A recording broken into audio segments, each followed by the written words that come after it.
At Kansas Insurance, we know one size doesn't fit all. In fact, our whole mindset is based on customized policies for you and your families. We're local, and we do what we do because we care about you. Think of us as brokers for your insurance needs. Working with Kansas Insurance gets you the award-winning service and attention to detail that only an independent agency can provide. All across Kansas, we're here to help you manage and plan for all types of risk. Contact a local agent today. Kansas Insurance. Local, independent, serving you. At Fort Scott Community College, we understand that a scary part of figuring out your future isn't only answering the question, what should I do, but where do I belong? Maybe you belong here, preparing for a career in healthcare as part of Fort Scott Community College's nursing program. Or maybe you belong on stage as part of the Hounds band or theater department. I don't know where you've been or where you're headed, but I know we're saving a spot for you because you belong at Fort Scott Community College. Are you looking for a trusted partner in pet care? Look no further than Eudora Animal Hospital, proudly serving Eudora and the surrounding area since 1975. Eudora Animal Hospital offers a wide range of services, including wellness exams, surgeries, routine vaccinations, and emergency care. I just want to thank everybody in the community for trusting us with the care of their animals, and go Dogs! Schedule an appointment by calling 785-542-3265 or visit eudoravet.com.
Charlie was born at LMH. We had a great team of nurses. Not only did they check in on us regularly, they always asked if we had questions, always made sure that we understood what was going on.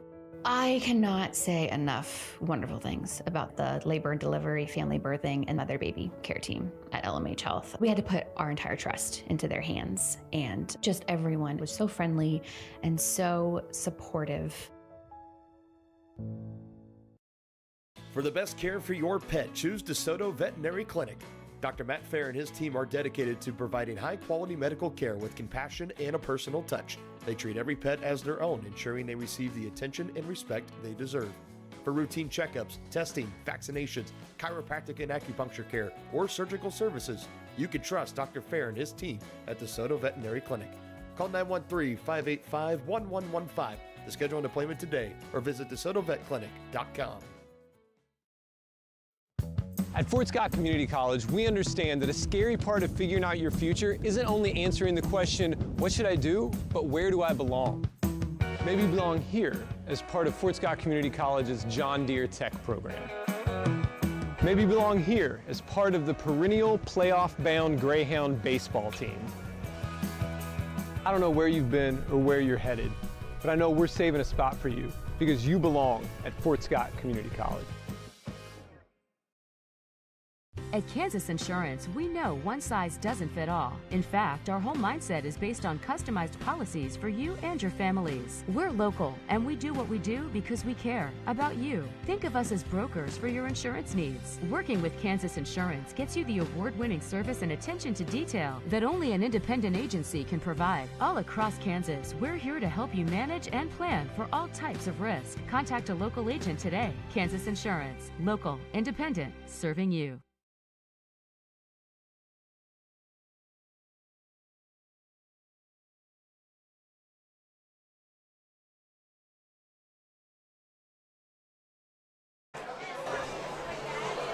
Welcome into Cardinal Arena in Eudora, Kansas, set for this matchup between the Eudora Cardinals and the Spring Hill Broncos. Spring Hill sitting at 2-0 this season. Eudora at 1-1. Will be another great matchup between these two schools that bring a great game every single time that they would face each other here.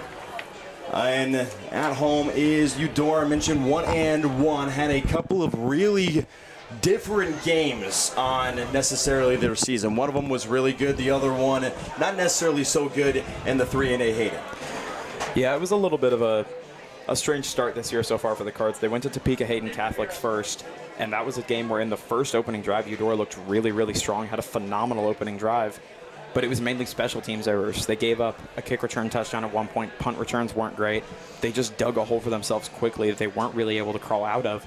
But we saw evidence from that game that we hadn't seen really a lot of last season. All the players are bigger, players are stronger, the team looked a little more cohesive as a unit, and then going into last week against Bonner, cleaned up a lot of the mistakes. Of course, we see that Circle is a game on the schedule that you expect to win going in there as Eudora, but they overperformed expectations, played really well in special teams, ran the ball well. Cy Thomas had a couple of really impressive touchdowns through the air as well, but this is going to be a tough one. Looking at the schedule today, marking it in, Spring Hill looking like probably the best team in the Frontier League at this point in the season. They're 2-0, beat Tonganoxie extremely handily, 35-0 last week, and they're 2-0 sitting at this point of the year. This does start a two-game stretch for the Cards. It'll be tough. They got 2-0 Spring Hill tonight, and then 2-0 at the moment Ottawa coming next week as well over here to Cardinal Arena.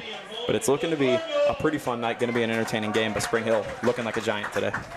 Well, it's Dylan Vanderveen and Hayden Harves on the broadcast. A little bit different than what you're normally used to with Reed McAvoy's voice here, the voice of the Eudora Cardinals with the football sides of things. At least I know Reed really well, working them back with Johnson County Community College days as well, doing their baseball with them. Shout out to Reed. I know you're probably listening out there on the broadcast, but about 15 minutes away from the start here on the Fort Scott Community College pregame show. As the presenting sponsor by Eudora Sports Live is presented by Kansas Insurance. Kansas Insurance believes in taking time to issue personal care and attention to each individual client. To see how Kansas Insurance can help you protect what matters most, call 913-369-6600. Again, that's 913-369-6600. Proudly bringing Eudora Sports Live to Cardinals fans everywhere. And the pregame show is brought to you by Fort Scott Community College. You belong at Fort Scott Community College, from nursing to farm and ranch management, John Deere Tech to theater, and so much more. Plus championship caliber athletic programs. Learn more at fortscott.edu. Again, as we make our way into this more deeper into the pregame show, Spring Hill, like you're saying, looks like the giant in the Spring Hill, or in the Frontier, right now, as it has been something of ages, as we will step away here on the broadcast for the national anthem. For the best care for your pet, choose DeSoto Veterinary Clinic. Dr. Matt Fair and his team are dedicated to providing high-quality medical care with compassion and a personal touch. They treat every pet as their own, ensuring they receive the attention and respect they deserve. For routine checkups, testing, vaccinations, chiropractic and acupuncture care, or surgical services, you can trust Dr. Fair and his team at DeSoto Veterinary Clinic. Call 913-585-1115 to schedule an appointment today, or visit DeSotoVetClinic.com.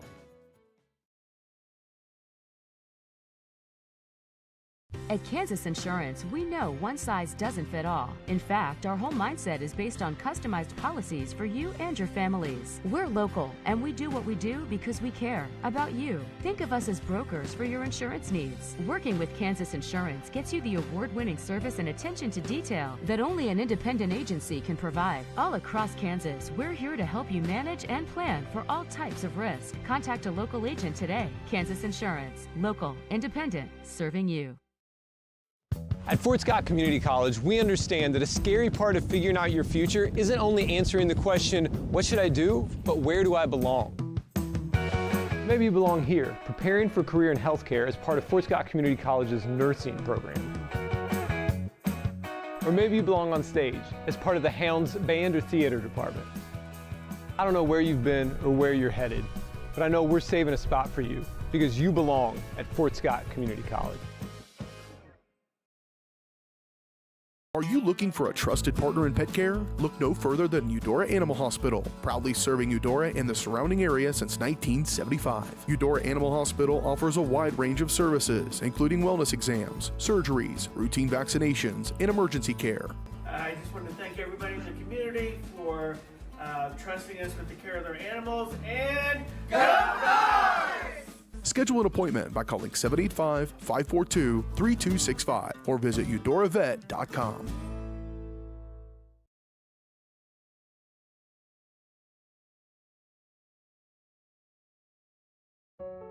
Charlie was born at LMH. We had a great team of nurses. Not only did they check in on us regularly, they always asked if we had questions, always made sure that we understood what was going on.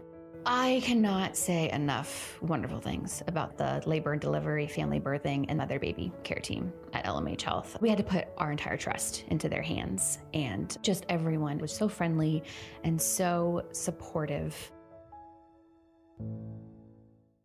For the best care for your pet, choose DeSoto Veterinary Clinic. Dr. Matt Fair and his team are dedicated to providing high-quality medical care with compassion and a personal touch. They treat every pet as their own, ensuring they receive the attention and respect they deserve. For routine checkups, testing, vaccinations, chiropractic and acupuncture care, or surgical services, you can trust Dr. Fair and his team at DeSoto Veterinary Clinic.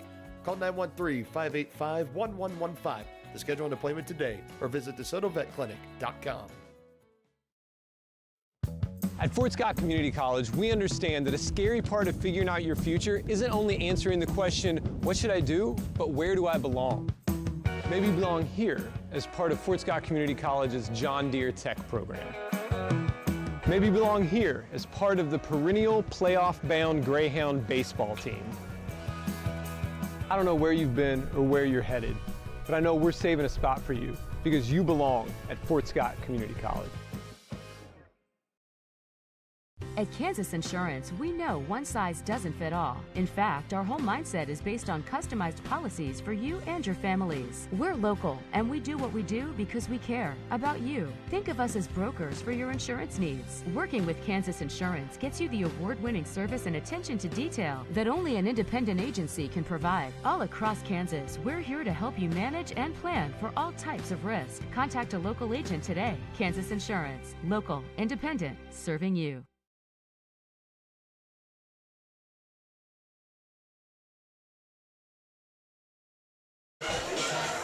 Welcome right back here on the pregame show. Dylan Vanderveen, Hayden Harms right here for the Eudora Cardinals right here on Varsity Sports Live, Eudora Sports Live, as we are set and ready to see Eudora run out of the tunnel here momentarily.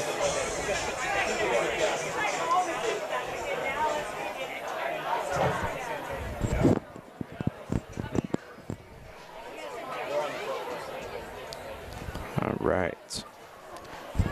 So, but again, Spring Hill coming into today, 2-0 so far in the season. Eudora sitting at 1-1. Eudora, it's been Spring Hill's defense that has torched each team that they have faced so far. The 35-0 win over Tonganoxie. They had 10 sacks in that game, so look out early and often for some early pressure from Spring Hill in this game under Coach Brett Bouchard, who's done an unbelievable job. Hall of Fame coach in the state of Missouri in high school, took this Spring Hill job this year and has not disappointed whatsoever.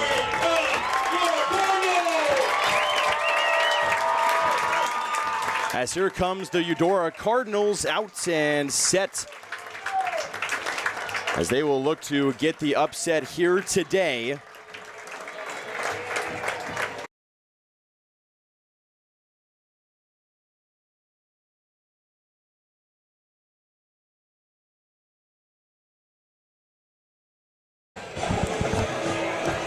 All right. But as you look at Eudora and Spring Hill, we mentioned it's going to be a really good game between these two squads. Both of them, again, a good matchup last year between these two. And, you know, it was a really good game, as I mentioned, Hayden here. Yeah, no, that was a really fun game to be at and to call. That was a 13-7 overtime win for the Broncos. That was a 7-7 match for most of it, if I recall closely. It was an extremely defensive game, a lot of back and forth. Today, I think that's going to be a big key for the Cards. It's just going to be keeping the Spring Hill offense under control. I think these are both strongly defensive teams. They orient themselves around controlling the ball on offense and then capitalizing on defense. And I think with how dangerous we've seen that Broncos offense be through the first 2 weeks of the year, keeping that kind of under wraps and being able to just grind it out defensively with them is going to be the best shot Eudora has today. If we see Spring Hill come out early with a couple of scoring drives and really start to get rolling on offense, it could be a long afternoon for Eudora here. Well, Eudora will try to make this crowd proud here for the Cardinals. Pretty packed fans here on each side of Spring Hill coming out to show off there. A big student section for Spring Hill, and why not when your team is 2-0 right now and really seems like the powerhouse of this season in the Frontier. We mentioned Coach Bouchard, who has really gotten this unit under control. 10 sacks last week on the defensive unit, shutting down Tonganoxie, and they have allowed just 7 points all year long so far, and it has been really, really good for the team in white coming out here in their whiteout uniforms against the team. And the Cardinals looking to try to pull something off. You mentioned all of these fans coming out. Still a lot of fans coming in as well, as we are almost set and ready to go. 5.5 minutes until game action. We'll bring you back right after this on Eudora Sports Live. For the best care for your pet, choose DeSoto Veterinary Clinic. Dr. Matt Fair and his team are dedicated to providing high-quality medical care with compassion and a personal touch. They treat every pet as their own, ensuring they receive the attention and respect they deserve. For routine checkups, testing, vaccinations, chiropractic and acupuncture care, or surgical services, you can trust Dr. Fair and his team at DeSoto Veterinary Clinic. Call 913-585-1115 to schedule an appointment today or visit DeSotoVetClinic.com.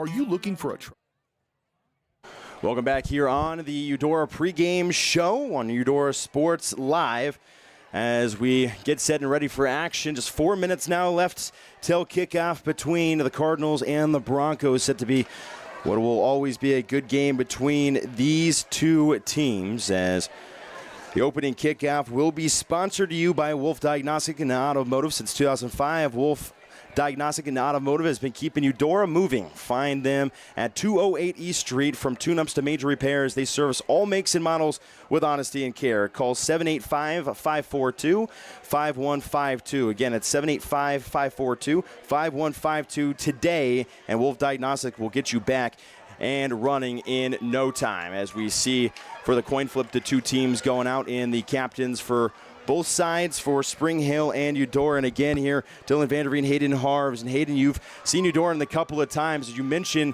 what they need to do to stop Spring Hill, the giant of the Frontier. What is your really two takeaways that they need to do tonight to come out with a W? Yeah, I think first and foremost, one of the biggest catalysts is going to be you've got to prevent Spring Hill. If they get the ball first especially, you've got to prevent them from having that long scoring drive that results in a touchdown. I think that's going to be huge for the momentum especially coming into Eudora's house. If the Broncos are able to get a good first drive, march down the field, exhaust that Cards defense a little bit, and punch it in with a score, I think that's going to be tough on the morale of the Cards, who pride themselves on being a tough defensive team, but it's also going to get that snowball rolling that much bigger and faster for the Broncos. And it's just the kind of setting and the kind of team, we say it over and over in all sports, against good teams, the last thing you want to do is fall behind, right? So I think it's going to be really big today for the Cards to keep themselves from falling into a big gap, but also if they get the ball first, play like you're trying to win. You've got to be aggressive on offense. Some of those situations, 3rd and short, 4th and short, are going to be massive situations to watch today. I think it's just going to come down to aggressiveness from Coach Steffen and execution from this offense. As we've seen, I know you haven't called Eudora games this year a whole lot. The ideas and the play calling really hasn't been bad, but it's been the execution in those big moments that's been tough. So I think execution and keeping this game close are going to be definitely the 2 biggest keys to Eudora being able to come out with a win today.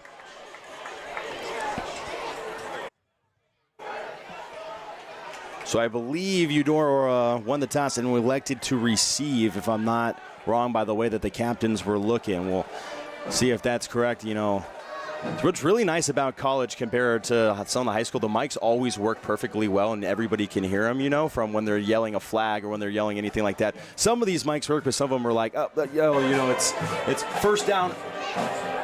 And then it cuts out the rest of it. Right. You know what I'm talking about.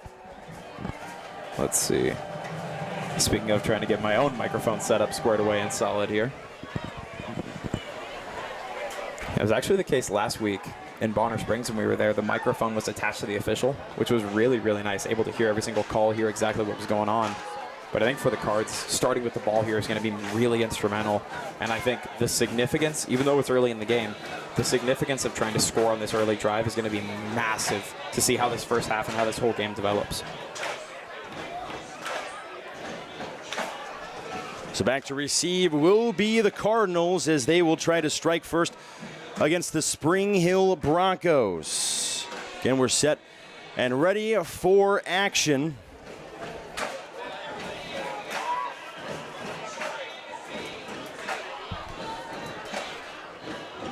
There, the kicker for Spring Hill, set and ready to go. Aiden Odell, the junior kicker and punter.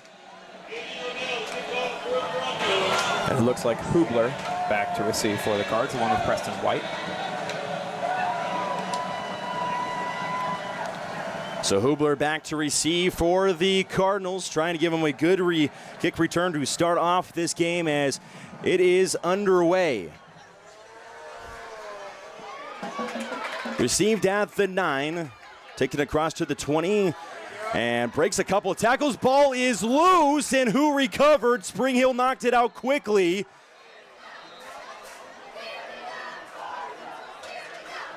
And it looks like Eudora got the ball back. So fortunate for the Cardinals early on in this game, not getting the turnover. Yeah, that could have been really, really big. I think if that one goes the other way, that's about the worst start you could have early on if you're the Cards. But thankfully did come away with the ball, and now comes the execution bit, right? Now you've got to see this offense start to churn the yards, get reliable completions for first downs. But as we were talking about a little bit earlier off the air, the Spring Hill defense has been menacing with just a handful of rushers, too. You see that 3-4 front early, just 3-4 pass rushers lining up early on here. So Eudora back at what looks like their own 30-yard line. Cy Thomas is going to be under center. He'll take it himself. He's got some running room as well. Across the 45 to the 50. Going across and finally stepping out of bounds at around the 40-yard line. It's a pickup of 30 and a tone setter for the Cardinals early. Massive tone setter. I mean, you can see the excitement. This kind of energy from the Cards is so massive against a team like Spring Hill. You talk about it in all different sports across all different aspects of the game. Coming up to a big team like this where it kind of feels like David versus Goliath for a team like Eudora, I think it's instrumental to punch them in the mouth early on, theoretically, metaphorically, right? You want to get those tone-setting plays early, and it's looking like a real solid start. Cards already across midfield here, Dylan. Thomas again set under center, this time at his own 39. He'll give the handoff, and again running room straight through the Spring Hill defense, and that time it is Keelan Duncan, the sophomore running back, getting it across the 30 near the 25. Yeah, no, that's another really big part of this Cards offense that Reed and I discussed a little over the last couple weeks. It's almost a two-headed monster almost a two-headed monster at running back that we've seen throughout the year between Keelan Duncan and Grayson Moody. Those two, their skill sets are a little different. Duncan a little more elusive and explosive. Grayson Moody a little more of a power third down back. But these guys both just so powerful. You see Grayson Moody in the back now instead of Duncan. Runs of 32 and then 11. Here's the third run, and again, lots of running room. Bouncing to the outside. Here it goes inside the 10. Will stop there and be pushed out of bounds by Mikey Beck for Spring Hill. But 3 really nice runs to start off the drive for Eudora. Yeah, and the beautiful thing we've seen a little bit this season is it's been tough on the Cards when the run game hasn't worked at points, because if it's the only way you have to run the ball, it makes you very one-dimensional. Early on, if you're able to run the ball like this, get these kind of gashing runs for efficient yards, it opens up the pass game too. Gives the Cards offense way more options than they may have if they were only struggling to run for 3-4 yards apiece here. Well, you see 3 different rushers, the 3 main as that's going to draw flags. We'll see if it's a offsides penalty or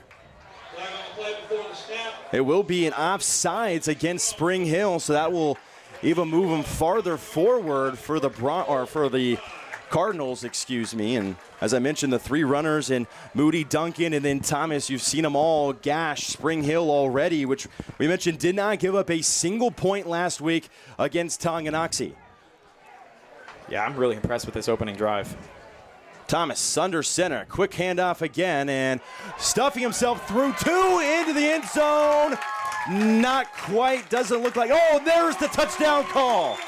Eudora scores right away on a 5-play drive. And consider me a little stunned here as Spring Hill's defense gives up a touchdown early. Yeah, that's massive. I didn't see that coming. I don't think you saw that coming. This is just not the kind of defense that you expect to see give up a touchdown drive at all, let alone one of that magnitude that looked that effortless. It took the referees about 4 or 5 seconds to decide if that was a touchdown or not, and the extra point is up and good. So Eudora, a 7-0 lead as they start off with the momentum. The crowd is hot. We'll go to a break. Spring Hill's offense coming up next. At Kansas Insurance, we know one size doesn't fit all. In fact, our whole mindset is based on customized policies for you and your families. We're local, and we do what we do because we care about you. Think of us as brokers for your insurance needs. Working with Kansas Insurance gets you the award-winning service and attention to detail that only an independent agency can provide. All across Kansas, we're here to help you manage and plan for all types of risk. Contact a local agent today. Kansas Insurance. Local, independent, serving you. At Fort Scott Community College, we understand that a scary part of figuring out your future isn't only answering the question, what should I do, but where do I belong? Maybe you belong here, preparing for a career in healthcare as part of Fort Scott Community College's nursing program. Or maybe you belong on stage as part of the Hounds band or theater department. I don't know where you've been or where you're headed, but I know we're saving a spot.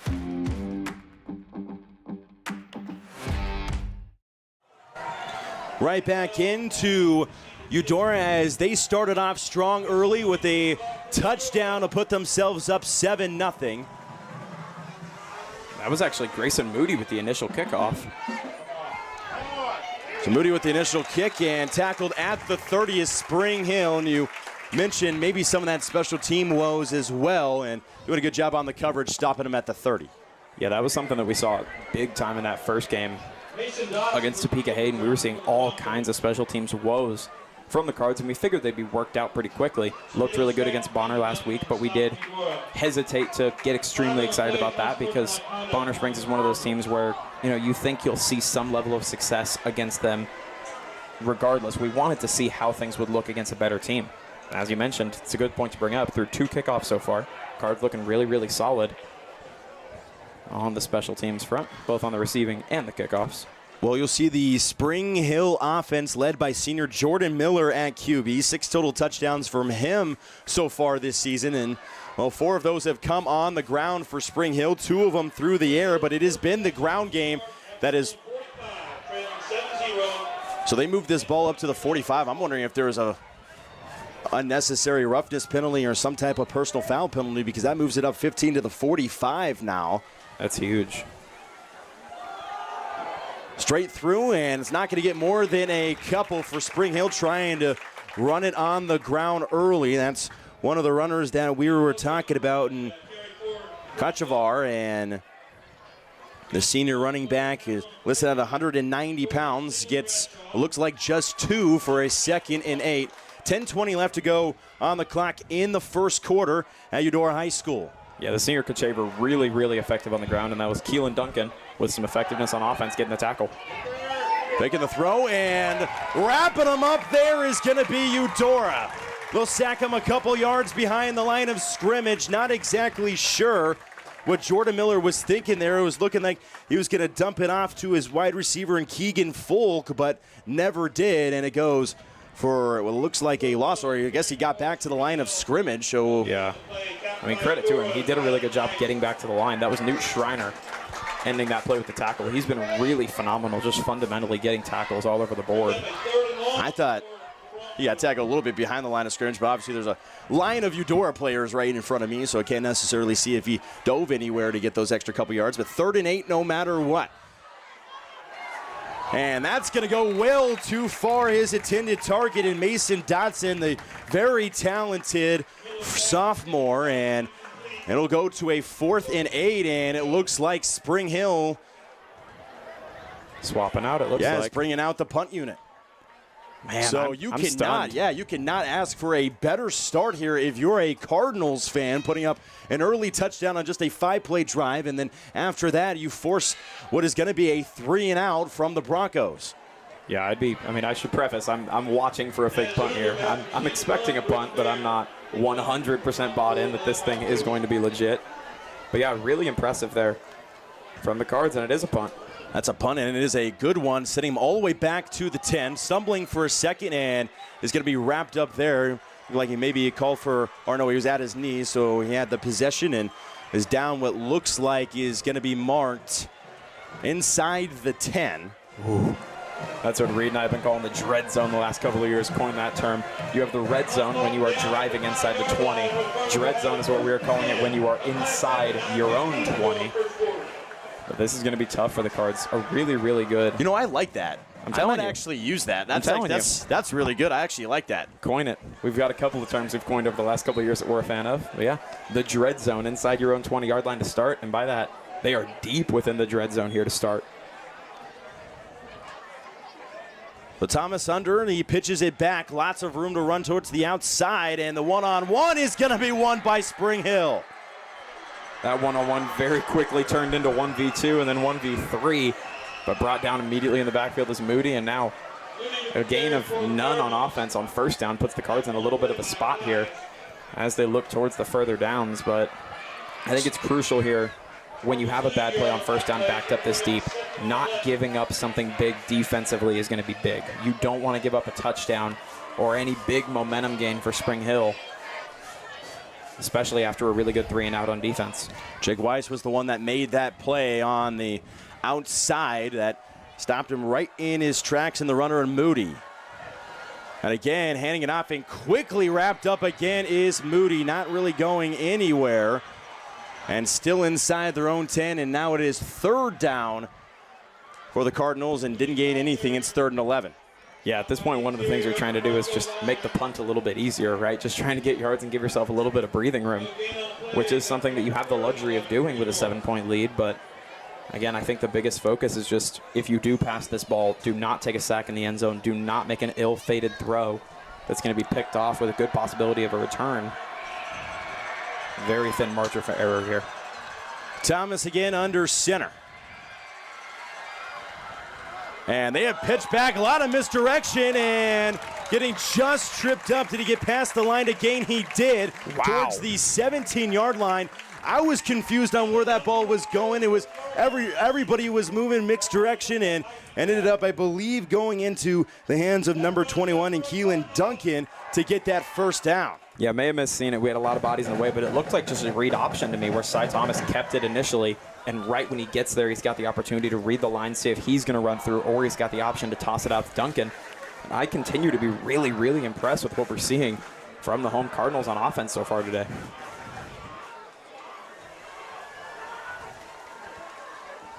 Now they'll try the handoff again. Wrapped up quickly was Moody, and he'll gain what looks like nothing. That was Harvey with the tackle, I believe. So Harvey makes a real nice play. Spring Hill definitely not making it easy. Grayson Moody already starting to face some of those struggles right at the line to gain, being met almost immediately by a Bronco in white at the line. Just means the Cards offense got to get a little more creative here. Tom's getting set under, quick handoff, and whoa, what a play meeting Moody. Right there was big number 42 in Braden Bell. The junior linebacker was right there. Man, if I'm Grayson Moody, I'm a little bit stunned getting up from that one. I'm not going to say Derrick Henry, but you see that in the NFL where it's very rare that Derrick Henry moves backwards. That's the way we've seen Grayson Moody be this season, especially looks like he's put on a little bit of weight, gotten a little taller since last season. It's been extremely rare to see him move backwards.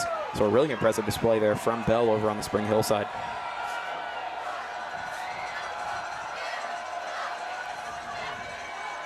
Bouncing to the outside was Thomas, and he tries to cut the corner. So it was 3rd down and 6. There's a flag as well down.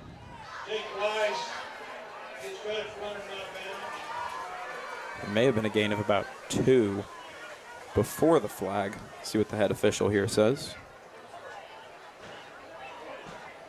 So it looks like a holding call against Eudora, so it doesn't matter where that looks like it will end up unless he declines it, and he will decline it as it would have been a 4th down play, so not even close to get that line of gain. So it looks like Eudora is back on 4th. It doesn't look like the punt team's coming out. Yep, Cy Thomas getting the play call, heading back in. So we're going to see a 4th down and about 6 attempt here from the Cards, it looks like. This is big. Inside your own 20-yard line still. This feels like a turning point here, Dylan. I'm not so sure that Spring Hill maybe thought that they were going to end up going for it if they let them go to 4th down this low in their own 25. I'm not sure if they really expected any of that, declining that penalty there as nearly catching Spring Hill off, and looks like they'll call a timeout instead, and looks like we're just trying to draw them off sides. Yeah, I don't think Coach Steffen had any intention of snapping that football. We always love the excitement. We like the anticipation of those 4th down attempts, but I do not think he was ever going to let the team snap that ball. Yeah, that's what I was saying. Inside your own 25, 7-0 lead for Spring Hill. I'm like, I've seen some crazy things in high school football, though. I mean, I've seen some crazier things than that in high school football. So very true. Yeah, you never know. But the Cards defense is playing well. I mean, if I'm on that Cards sideline as a coaching staff and I'm watching it, I would feel fairly confident at this point giving the ball back. Just seeing how energized and how good of execution that Cards defense was doing. We had talked about it and preached it through these first 2 games. The issue for the Cards wasn't necessarily the signs of effectiveness they were showing. It was just executing in those moments. So I can't say I'm too surprised that when these Cards have executed on defense, they've looked really, really strong. Just a matter of easier said than done to get those gaps closed and execute properly.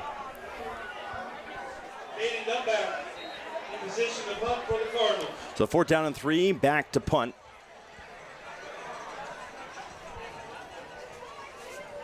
As that's going to be received on the side of Spring Hill. Quickly making one move across the 45 down to the 47. Getting some extra room was Benny Reagan, the senior wide receiver and defensive back.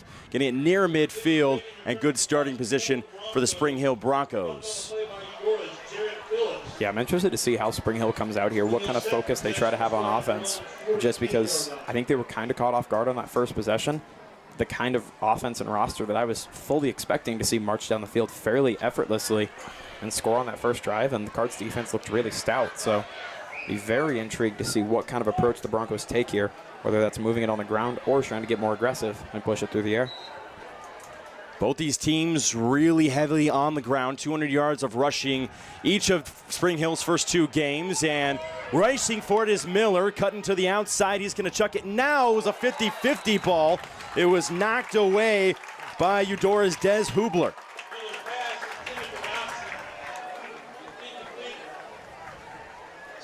I'm really intrigued by Eudora's pass rush to this point early. They have had Miller moving all over the place so far in the pocket. He's had a moment, a second or two maybe to have his feet set, and after that he's been flowing out of the pocket and moving. I think that's fully a part of the game plan if I'm the Cards. Just get the quarterback out moving.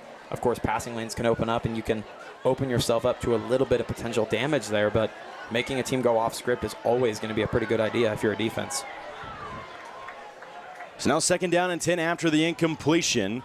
Again, gonna fake the handoff, sets back, play action as he's on the run again.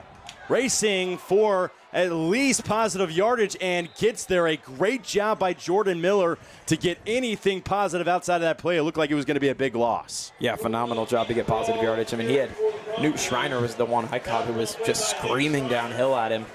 And the sound of a tackler as he's been, that is not a fun sight to see if you're a quarterback. But a really good job to get some positive yardage there. The problem is it sets up 3rd and a country mile here.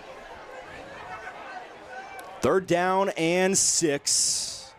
Long way to go for Spring Hill as they just crossed the 50. Setting up at the other side of the 50 at the 48-yard line of the Cards. Handing that ball off, and Miller, no one was fooled as they wrap him up right at the 45 as he kept him himself in. It's going to be a more than likely 4th down decision here for the first-year head coach for Spring Hill in Brad Bouchard. It looked like that was David Brunner and Riley Nice who were right there at the point to bring him down. It looks like the offense is staying out. Crucial 4th down and 3 if the ball is snapped. 12 on the play clock right now.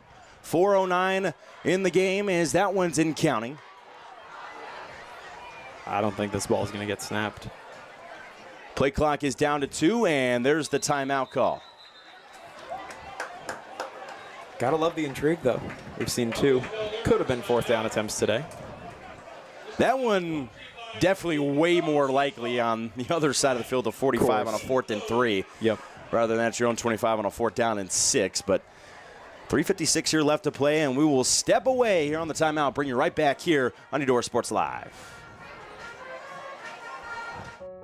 Charlie was born at LMH. We had a great team of nurses. Not only did they check in on us regularly, they always asked if we had questions, always made sure that we understood what was going on. I cannot say enough wonderful things about the labor and delivery, family birthing, and mother baby care team at LMH Health. We had to put our entire trust into their hands, and just everyone was so friendly and so supportive. For the best care for your pet, choose DeSoto Veterinary Clinic. Dr. Matt Fair and his team are dedicated to providing high-quality medical care with compassion and a personal touch. They treat every pet as their own, ensuring they receive the attention and respect they deserve. For routine checkups, tests. Right back here on Eudora Sports Live. 7-0 game. It's the Cardinals right now as that ball's handed off on the 4th and 3, going straight up through the middle, and making that play is the talented running back for Spring Hill and Capture. Man, that was phenomenal. I think that caught the Cards defense completely off guard. I know you guys were coming right back from the break to see it, but it looked like that Cards defensive line on the 1st and 2nd level was caught completely flat-footed. And Kachevar getting right through for some big yards, and that might be the start of that momentum that we were talking about. Broncos, after a kind of lackluster first drive, really needed to get some positive momentum. And now here they are knocking on the door of entering the red zone with about 3 to go here in the first quarter. Biggest play for Spring Hill right there on the handoff to Kachevar as that one is going to be faked on the handoff. Miller's going to take it himself, tries to shed a tackle and won't do that, wrapping him up the entire time. Right there was Mobile Hill. And those are the 2 probably biggest players who we've seen giving quarterbacks distress who are not pass rushers directly has been Newt Schreiner and Bryce Mulvihill. Those 2 have been all over the place. And sound tackling is so key in this game, right? With a quarterback, how often do you see a defender get back there, get hands on the QB, and you just can't finish the play? Mulvihill got there, kept the hands sticky for long enough to let reinforcements get there. So it was a loss of 2. Now back to the 28-yard line of Eudora. Really like to see Broncos try to move this ball through the air a bit more. Miller will try to do just that. He's back to pass. Into the end zone it goes, and it is knocked away. Beautiful play right there from Eudora's Colton Bowser to be there, knocking it away from Cameron Wells. It was almost double coverage, but I don't dislike the decision there at all to try to throw that one up by Miller. I mean, you've got to take a shot. If you're confident in your abilities on third down, why not take an end zone shot on second down? As long as that ball doesn't get turned over, it's fairly risk-free. Well, they went for it already on a 4th down and 3. It's a 3rd down and 12, but you got to get a mile to get to that marker as the handoff will go to Ketchaver, and that ball is not going to move that much farther as that play is made that time by Nice. Riley Nice was right there, and again, far away from the sticks. It's a 4th down and 10 as that play just got 2 for the Broncos. Yeah, it'll be interesting here to see what the Broncos choose to do. Of course, at the high school level, field goals can be kind of out of the question unless you're up a bit closer. But you really have a couple of options here. If you don't feel great about your field goal abilities, you could always just go for that 4th down. Don't lose yards, be the goal right, even if it gets turned over. Just avoid anything detrimental. But it looks like Spring Hill's going to take timeout. So Spring Hill's going to talk it over for some extra times. Right now it would be a 43-yard field goal. I'm assuming that might be a little bit too long. But we will step away again here. Minute 40 left to go in the first quarter. Spring Hill driving, but it's 4th down. Are you looking for a trusted partner in pet care? Look no further than Eudora Animal Hospital, proudly serving Eudora and the surrounding area since 1975. Eudora Animal Hospital offers a wide range of services, including wellness exams, surgeries, routine vaccinations, and emergency care. I just want to thank everybody in the community for trusting us with the care of their animals, and go Dogs! Schedule an appointment by calling 785-542-3265 or visit eudoravet.com. At Fort Scott Community College, we understand that a scary part of figuring out your future isn't only answering the question, what should I do, but where do I belong? Maybe you belong here, preparing for a career in healthcare as part of Fort Scott Community College's nursing program. Or maybe you belong on stage as part of the Hounds band or theater department. I don't know where you've been or where you're headed, but I know we're saving a spot for you because you belong at Fort Scott Community College. What would happen if I had to pick up the phone? Welcome right back on Eudora Sports Live. Dylan Vanderveen, Hayden Harps right here with you on the broadcast. Minute 40, just 100 seconds left to play in quarter number 1. Miller's going to take this 4th down snap. He chucks it, and that ball is too low. It's incomplete, and trying to call for a flag was Des Hubler, but it's a 4th down, so you don't want that to be a flag because you're going to get it actually. You don't want that. Yeah, exactly. Man, so the Cards defense comes up really big once again. And that will trot out Thomas and Moody and co.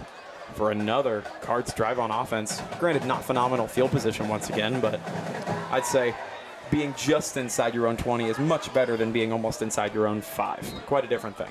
Yeah, outside of that dreadful zone that you were talking about, the dread zone. Coined by Reed McAvoy, I should say. He's calling a Washburn game at the moment. Don't worry. Yeah, thank you for saying that, because if you heard me say that and I didn't coin it for him, that one is wrapped up right at the line. Making that play again there for Spring Hill was big number 42 of Braden Bell wrapping up the run. And it will be a gain of none. 2nd down and 10. Big first drive from Eudora. Scored on, I believe it was 5 plays. Ran straight down the field with 0 problem. Gashed them with double-digit runs 3 different times. And now Spring Hill seems like they've adjusted. Yeah, a fair bit. And there's certainly not too late for it. We know these teams have deep playbooks and can adjust pretty easily, but definitely Broncos not going to make it easy. You saw just 3 pass rushers on the first drive. They're up to 5 or 6 at the line now. Here's a pitch out, getting some room, and now to the 40. There he goes. Here's Moody in just across the 45, stepping out, and will be marked out at the 41. So another massive run for the Cardinals. They are gashing this Spring Hill defense. Yeah, the crowd is as alive tonight as they have been at any point this season. I think it just demonstrates what the Cards are when they're at their best. They're a team that can move the ball through the air if they need to, but really just winning that battle at the point of attack in the trenches and moving the ball on the ground. And Grayson Moody absolutely looking over at that Spring Hill defense that held him in check very well last year and going, I got a little more in the tank this time around. Thomas, again, going to go to this pitch. Nice catch by Duncan, and he's got some room as well as he's thrown back right at the 35. We'll call it the 36-yard line. And you are not exaggerating when you say he was thrown back. Yeah, and Duncan made a really nice grab as well with his right hand as that ball or that pitch was well behind him.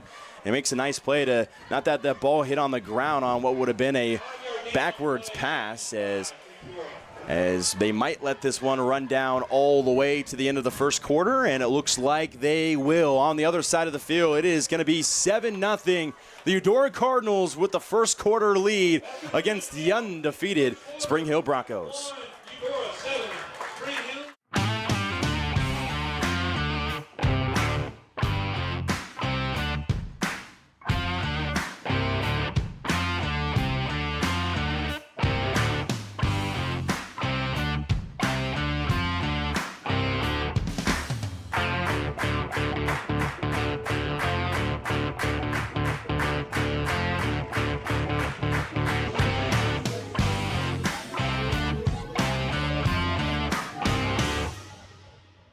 Are you looking for a trusted partner in pet care? Look no further than Eudora Animal Hospital, proudly serving Eudora and the surrounding area since 1975. Eudora Animal Hospital offers a wide range of services, including wellness exams, surgeries, routine vaccinations, and emergency care. I just want to thank everybody in the community for trusting us with the care of their animals, and go Cards! Schedule an appointment by calling 785-542-3265 or visit eudoravet.com. At Fort Scott Community College, we understand that a scary part of figuring out your future isn't only answering the question, what should I do, but where do I belong? Maybe you belong here, studying animal science or learning about farm and ranch management. Maybe you belong here as part of Hounds Hoops on the hardwood.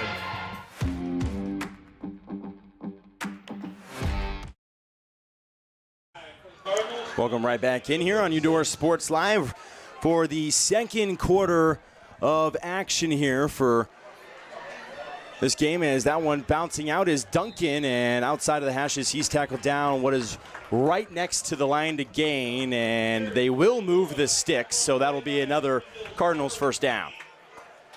I'm phenomenally impressed with the Cards to this point. They have looked really efficient on all sides of the ball. They've been good on special teams, really good on defense. And on offense, they've been moving the ball really well, which is catching me off guard a little bit because, as you and I just mentioned in the break, this is the Cards' identity. So when you're looking at it from a coaching standpoint, you would think this is kind of what you expect the Cards to do, and yet kind of having their way with the Broncos here early.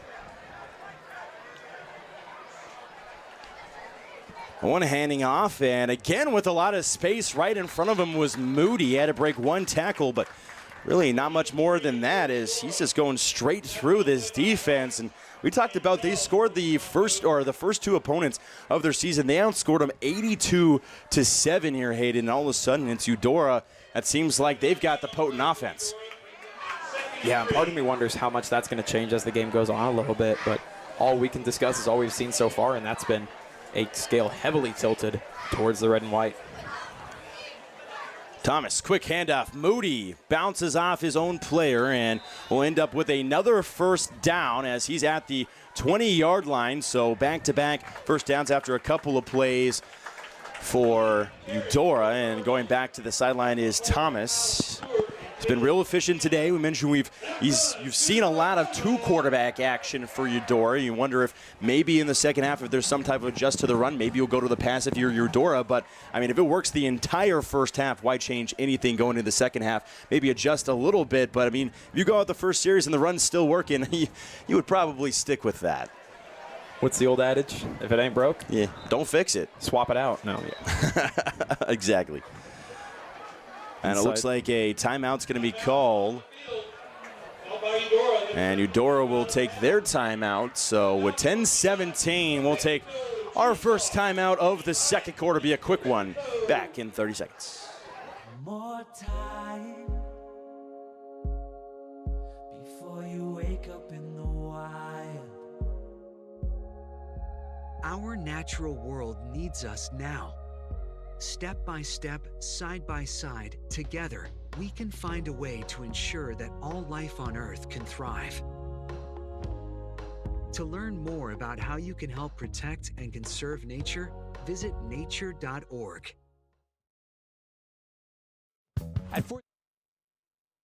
Welcome right back. Eudora Sports Live, as Hayden Harv said that, I don't know if that was 30 seconds or not. I think it was really close, man. Close. Hey, this isn't ESPN where they cut it off at exactly 30 seconds. You got to have a 30-second commercial. No. You come into our broadcast, we're holding you to a tight schedule here, brother.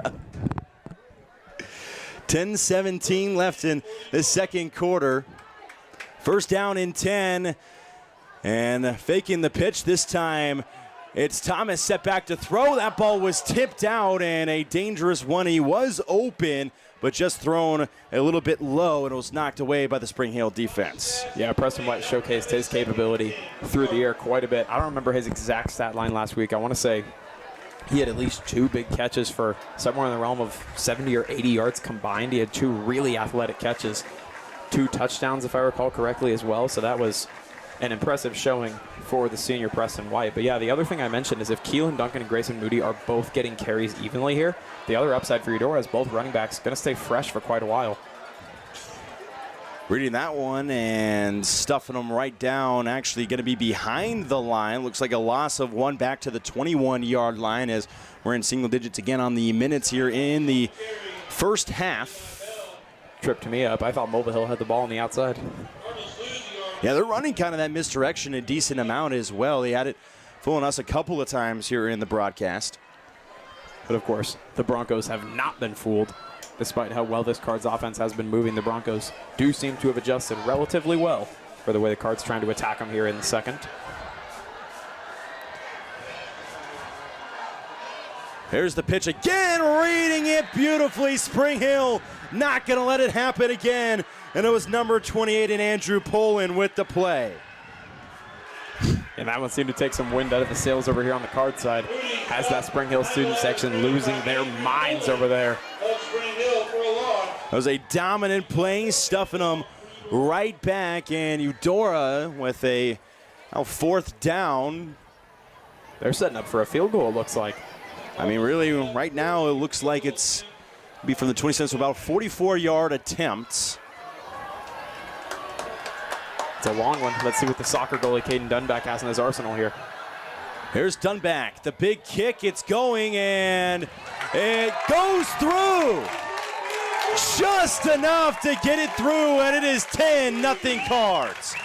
Great job from Caden Dunback, the junior kicker, to make that long field goal. You don't see too many 44 or 45-yard field goals made in high school anymore, or really ever. No. At least in my high school, we never had a kicker that could kick 45 yards.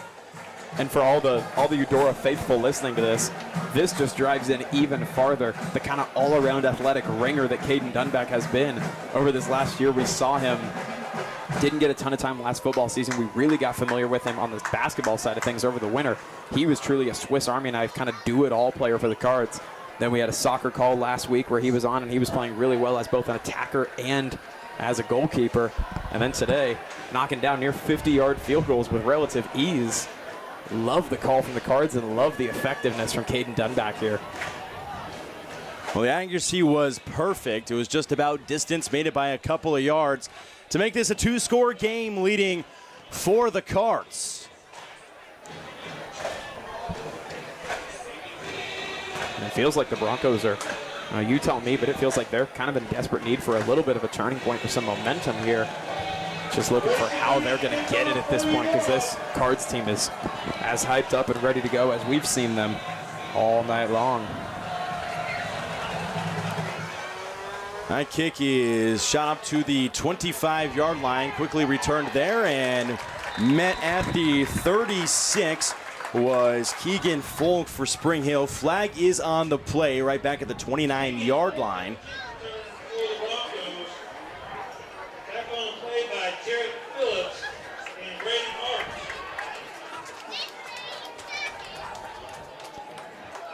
He's holding on the kicking team, it looks like.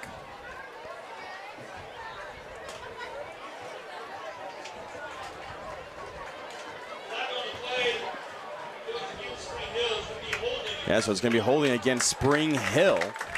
So Spring Hill's going to be pushed back an additional 10 from that yardage with 8:38 in. With right now down 10-0 for the 2-0 Broncos. You need everything you can get. One name that you just haven't really seen at all for Spring Hill is Mason Dotson, who when I called a couple of Spring Hill games last year, he was a phenomenal player.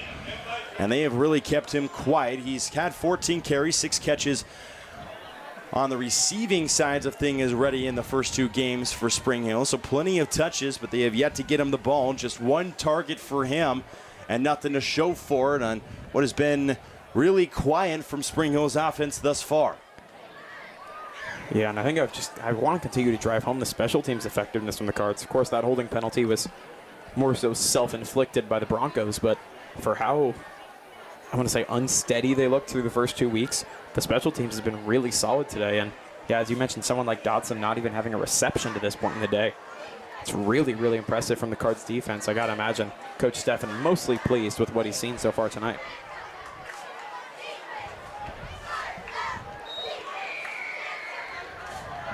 Perhaps a change in at quarterback, too. So there is a change at QB, as that's a handoff. They're going to go as well to the freshman, it looks like. Or sophomore, excuse me. Brendan Dubert's going to come in. That's the new stand-in at QB in place of Jordan Miller, it appears. So he had not been listed yet for any type of anything for Spring Hill this season. It has been Jordan Miller.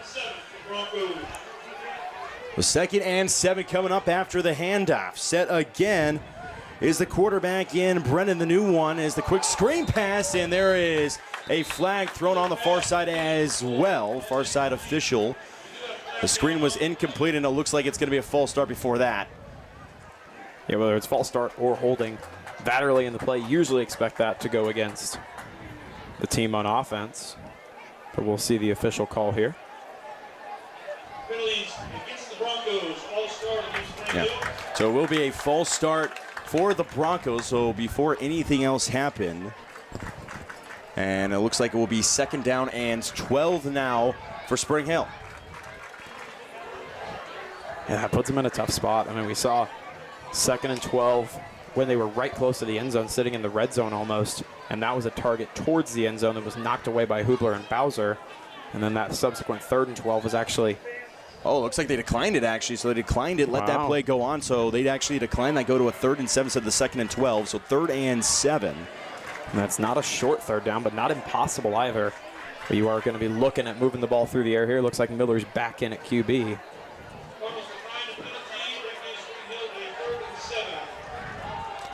So Miller back in, the QB that Spring Hill's trusted so far this season. The senior takes the snap, fakes the first handoff, gives it back, and the one-on-one tackle couldn't make the play, but wrapped up well before the line to gain as they snipped out that play well. And I believe the first one on him was Bradshaw, and wrapping up the running back in Brooks Bayer that time for Spring Hill. So it sounds like Bradshaw and Duncan in on the tackle. And that's going to set up, again, a long 4th down. Does look like a personnel change coming. So here comes the personnel change, and again, it is going to be a punt, 2nd one forced by Eudora against Spring Hill. The 3 drives now for Spring Hill. One of them's been a 4th down that they turn the ball over and turn over on downs, and then the other 2, it's been punts. So the punt is away. It's another booming one, sending him back for Eudora and Hubler. He's going to receive it there. He's at now the 40, turning the corner, and will step out of bounds at around the 42 to 43 yard line. And it is Eudora right now with 6:57 left to go in the half with a 10-0 lead and the ball here, Hayden. And you walk into this game thinking maybe it'll be a tough one a little bit for Eudora to be a really big challenge at least, or a very good game. And now 10-0 Eudora is making it look a little bit easier, at least easier than what Spring Hill's making it look. Yes, yeah, that's an important distinction. I don't think it's looked easy for the Cards necessarily, but I don't think it's supposed to. I mean, even against a good team, if they were up 24-0 right now, it wouldn't necessarily feel comfortable, just because good teams always have that ability to make plays and change the way things are going quickly. But it is undoubtable that the Cards showed up ready to play today. I mean, they look good all around, and it's extremely, I don't want to say I'm surprised because it makes it sound like I didn't have expectations for the Cards, but I'm kind of surprised with the way this team has played out through almost a quarter and a half. And they were in full control here about halfway through the second. I wouldn't say it was necessarily surprising because of the potential that the Cardinals have, but I think it's more surprising because you expected Spring Hill to come in here with that big of a defense with the 10 sacks last game as well and kind of forced to try to stop the run, but it has been Eudora who has had it outside the hashes and inside the hashes really well. As another handoff, and again, lots of running room for Moody as he's across midfield, bouncing to the 40. There he goes across the 35 and wrapped up finally at the 32. I mean, what are you supposed to do if you're the Broncos? And that time I actually didn't look at Moody as closely. I directed my attention at the big boys up front, those front five on the offensive line. They were bullying the Broncos. I mean, all five linemen looked to immediately win their matchups, opened up gaping running room for Moody. I mean, they're the ones who deserve a lot of the applause and praise, along with those two running backs to this point. But just, what are you supposed to do if you're the Broncos? I mean, it's just wearing you down. Official gain of 25 yards on that play. Quick throw this time to the outside, making a spin move around and getting positive yardage, diving towards the 29-yard line on the quick play for Preston White. Yeah, it's just got to be getting tricky. I mean, we're a lot of football left to be played, of course. We're nowhere near the end of this thing. But that's the other thing about teams that run the ball a lot, that make their identity that kind of ground and pound, or 3 yards in a cloud of dust, as a lot of old Smash Mouth football fans may say. The tough thing about that is if you're a defense, it doesn't get easier. As that ball continues to get run and you continue to make those blocking plays up front, that defensive line is just going to get gassed out more and more and more. And if these starters don't have that energy and that explosiveness, it's going to get even tougher for the Broncos. Pitch out to Moody. He's trying to cut all the way outside, gets the corner, and cutting all the way inside and stepping out at the 19. So trying to walk the tightrope on the far side and just steps out. And will be another first down, however, for Eudora as they move the chains. And you got to wonder, I'll start asking you at this point. Speaking of, we've heard Cardinals first down a lot tonight. Student section and crowd getting very excited about it. If the Cards score here and we see 16-0 or 17-0, what do you think is going through the head of the Broncos in terms of how they fight back and get back into this one? I mean, you got to, at that point, you'd think you have to pass if your run's not working, and Spring Hill just not necessarily their game. 400-plus yards rushing in the last two games, but only about 200 yards passing, as that one is read like a book, stuffing Moody. Coming up again big, second big play coming from Andrew Poland.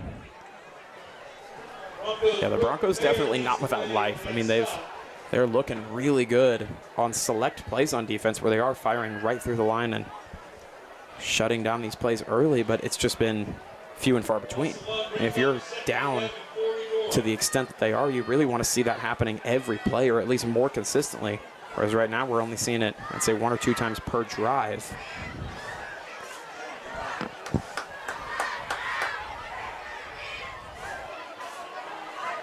Thomas, good pitch to the outside, getting it away before he was hit. Gets across the line of scrimmage and picks up what looks like 3. It's going to be number 7 again for Eudora and Bryson Mulvihill. It just continues to happen where it looks like the Cards have themselves sitting in a bad position, and then one of those kind of crafty plays comes up and they turn a bad situation into a manageable one. And from here, based off that field goal we saw, they're not out of the realm to still get 3 points here if things don't go very well on this third down. You never know.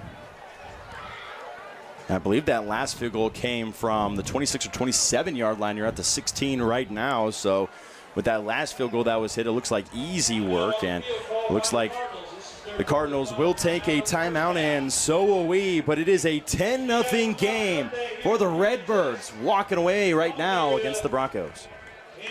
For the best care for your pet, choose DeSoto Veterinary Clinic. Dr. Matt Fair and his team are dedicated to providing high-quality medical care with compassion and a personal touch. They treat every pet as their own, ensuring they receive the attention and respect they deserve. For routine checkups, testing, vaccinations, chiropractic and acupuncture care, or surgical services, you can trust Dr. Fair and his team at DeSoto Veterinary Clinic. Call 913-585-1115 to schedule an appointment today or visit DeSotoVetClinic.com.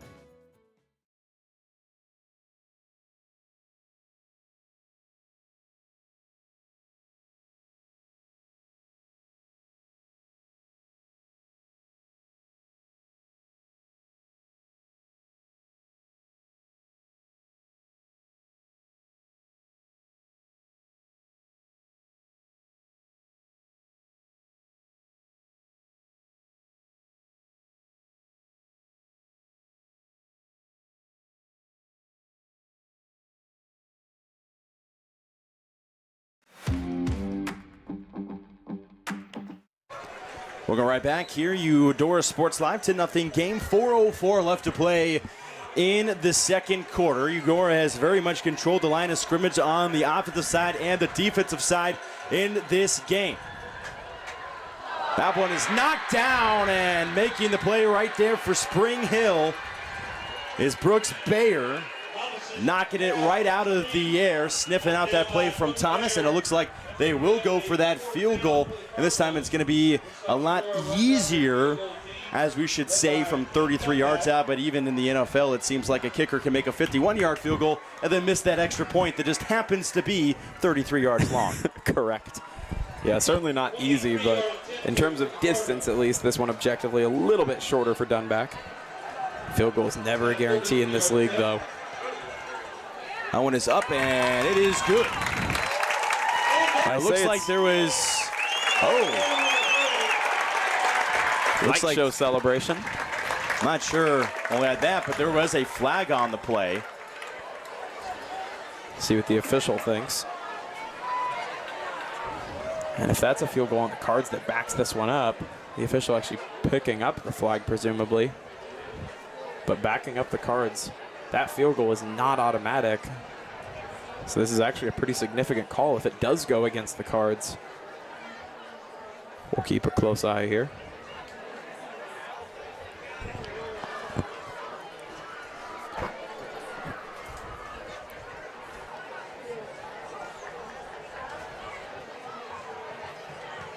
So it looks like they might have to kick this again. Yep, Coach Steffen trying to line them up again, doesn't necessarily. Oh, no, this might have been against, this is going to be against Spring Hill, so a 5-yarder against Spring Hill, and it looks like it might be close enough to maybe go for this. I'm not sure. Well, and I got to say, we talked about it earlier with the cards. Against good teams, you've got to play to win, not to not lose, right? So that aggressiveness really starts to come in.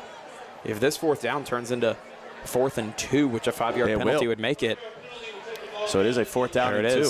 Yeah, if it turns it into 4th and 2, which it looks like it will, these are the kind of decisions as a coach against a good team, right? Where you're in field goal range, you take the 3 points, but how often do we look at blown games by a team that was winning and say, you could have gotten 7 points there? I mean, this touchdown, I mean, you could score a touchdown on this. You could go in. This is huge. To possible halftime with a 3-score lead. Yeah, this is massive. The execution here big. Could also just be trying to draw the Broncos offsides to get an automatic first. Thomas is going to snap it, and the play's blown dead before and a full start. So 5-yard penalty on the side of Spring Hill, and then a 5-yard penalty on the side of Eudora. So it looks like they're just going to maybe set out for the field goal again and just make their kicker do it a second time after all of that. Just trot out Dunback once more. He's looking hyped up enough, though. I bet he'd be okay with 15 more field goal attempts on the night. We'll await the official call now. So again, that's set up at this 16. So 34-yard field goal right here. Stay that extra point in the NFL. 3:49 left to play, and this is for a 13-0 lead. If Eudora would have declined the penalty, would have technically had this field goal, but going for it for a second time, and that is blocked. Spring Hill picks it up, bouncing to the outside, and going to be forced out right around the 47, and that is Just a play that Eudora could go back and look at the end of this game, and could haunt you. As you had a 13-0 lead, accepted the penalty, then got the false start, and now your field goal is blocked, and Spring Hill gets good field position. Yeah, now, I mean, you look at the swing that could have potentially on points. If the Broncos come out and score on this drive, instead of 13-0, you could be looking at 10-7. That's a 6-point swing. Well, really, if you were to go the other way, it'd be a 13-point swing. Mikey Beck was the one that returned it for Spring Hill all the way out to the 45-yard line. Giving the momentum back. Miller pitches it off. Trying to bounce to the outside is Dodson, and he's wrestled down right at the line of scrimmage, not letting the sophomore get loose. Yeah, that was the 33, Elijah Klobes, who got his hand on him in the backfield. Reinforcements did show up to make the official tackle, but Klobes was the one who got his hands on him and helped to hold him down there. So it is good to see, if you're a Cards fan, that the Cards are not letting that take the wind out of their sails defensively. They are still moving around quickly with a lot of energy, but the Broncos got to have more momentum and more energy right now than they've presumably had all night.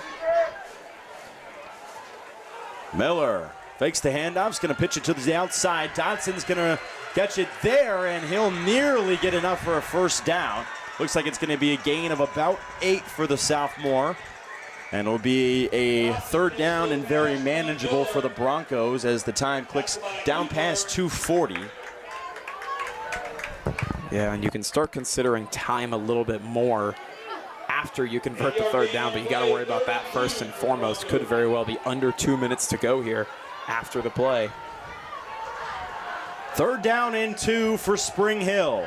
Miller takes it himself, and he's wrapped up. Right there to meet him was Riley Nice for Eudora, and they shut him down to fourth down. This Cards defense, they come up clutch over and over and over tonight. And it's been everyone. Colton Bowser's had his moments. Riley Nice, Des Hubler, Newt Schreiner, Leland Bradshaw, Klobes. They've all been moving around quick tonight. The Cardinals are flying. And fly he did was big 17, the 6'1" junior. Oh, and that's an offsides, it appears, for the Cards. And believe it's going to be on 55 for Eudora. That would be Eric Olay who would be charged. And I believe that is enough for a first down, and it will be. Yeah, that one hurts. I mean, yeah. You already have the mistake to give the Broncos possession right here. You looked like you'd gotten out of it by forcing that fourth down stop, and then it looked like the Broncos were gearing up to go for the fourth down regardless, but those mistakes and execution errors starting to creep in for the Cards here. Play clock keep on creeping down now to just 80 seconds to play.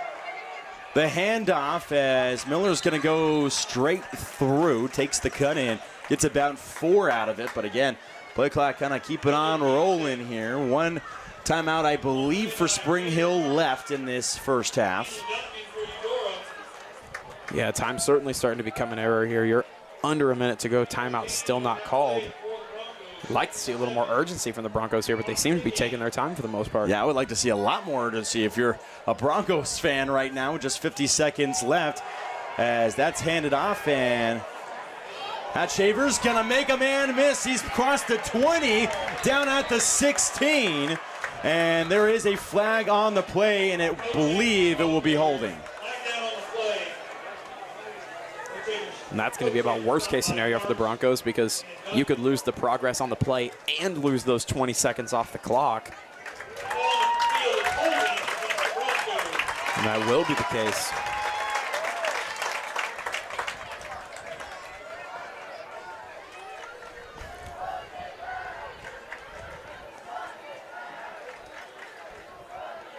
So now I'd say the option of moving the ball on the ground is almost completely out of the question here. You've got just one more timeout left, under 40 seconds to play, and you're now on your side of the 50. So 39 seconds, like you just said, and now what is going to be the 49-yard line. Second down and 17.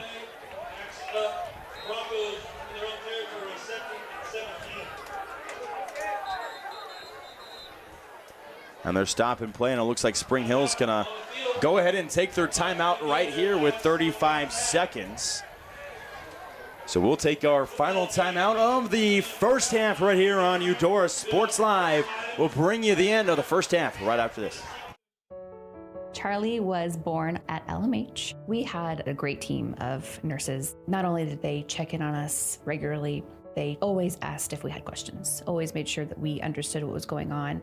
I cannot say enough wonderful things about the labor and delivery, family birthing, and mother baby care team at LMH Health. We had to put our entire trust into their hands, and just everyone was so friendly and so supportive. Everybody can make something, because I think everyone has a spark of creativity, and the reason that I have to keep making is because I don't think my life would be as fulfilling without it. If you make things yourself, that means you're not cowering in fear. You're out there taking chances. That, I think, is my way of saying I love you to the world.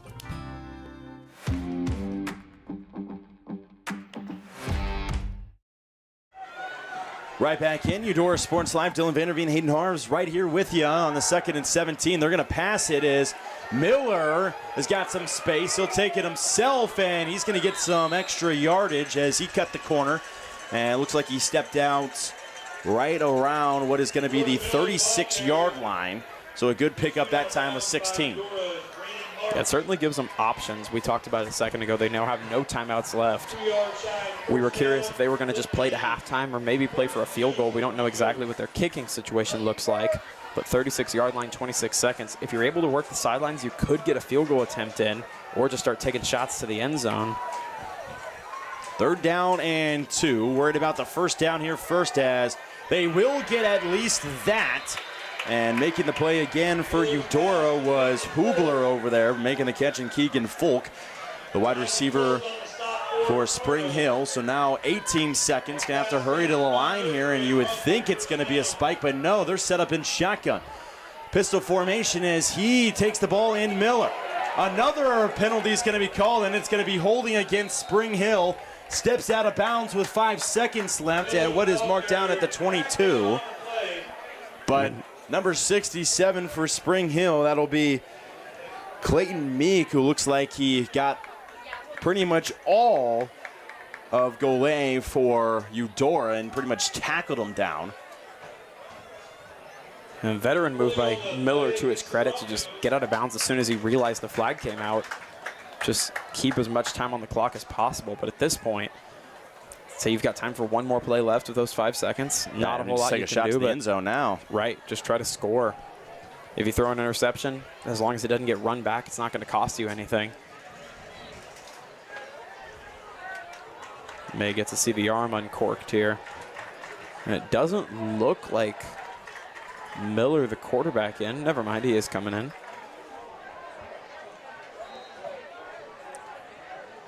And yeah, the whole Cards defense is backing up. You got Preston White, Colton Bowser, Keelan Duncan all sitting back there in almost a man-up, deep zone look back there. So 5 seconds left, ball at the 35-yard line for Eudora. One more chance to score for Spring Hill. Miller is loose. Here comes the throw down to the end zone, and it is knocked away. Eudora has pitched the shutouts for 24 minutes, and they'll look to do it for 24 more right here on Eudora Sports Live. We'll take a break with the halftime show coming right up.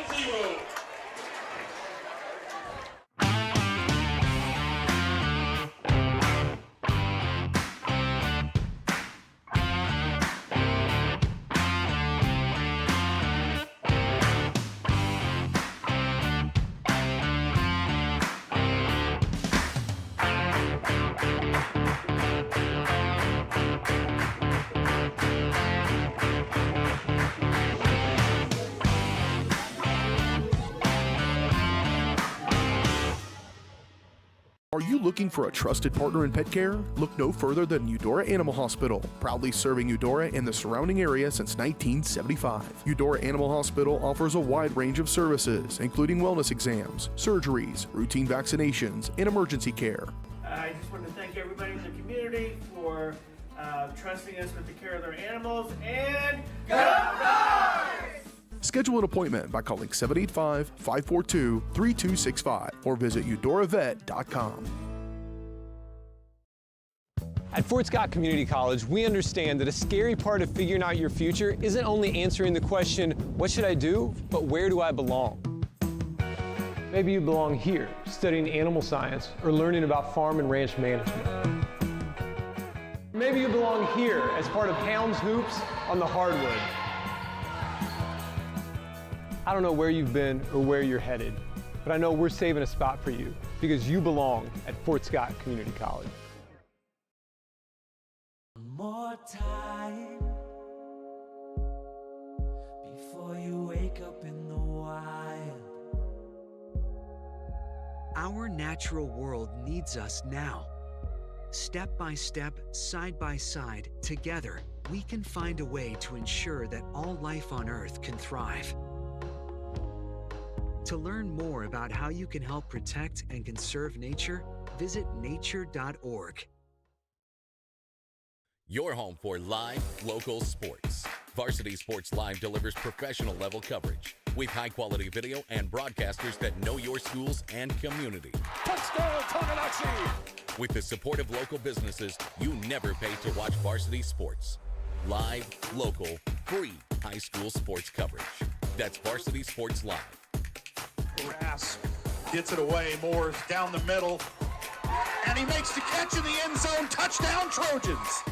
Keep up with the action at varsitysportslive.com. Live, local, free high school sports.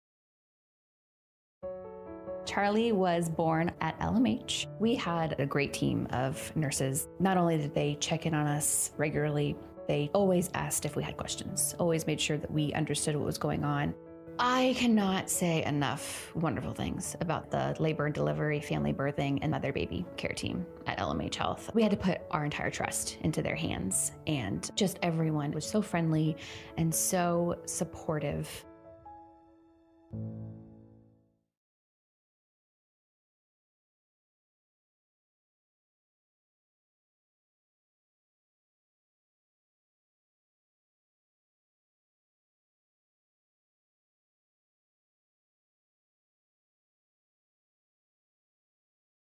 At Kansas Insurance, we know one size doesn't fit all. In fact, our whole mindset is based on customized policies for you and your families. We're local, and we do what we do because we care about you. Think of us as brokers for your insurance needs. Working with Kansas Insurance gets you the award-winning service and attention to detail that only an independent agency can provide. All across Kansas, we're here to help you manage and plan for all types of risk. Contact a local agent today. Kansas Insurance. Local, independent, service. Everybody can make something because I think everyone has a spark of creativity, and the reason that I have to keep making is because I don't think my life would be as fulfilling without it. If you make things yourself, that means you're not cowering in fear. You're out there taking chances. That, I think, is my way of saying I love you to the world. All right, now I want to hear why you make. Share your own Why I Make story today. Visit whyimake.org.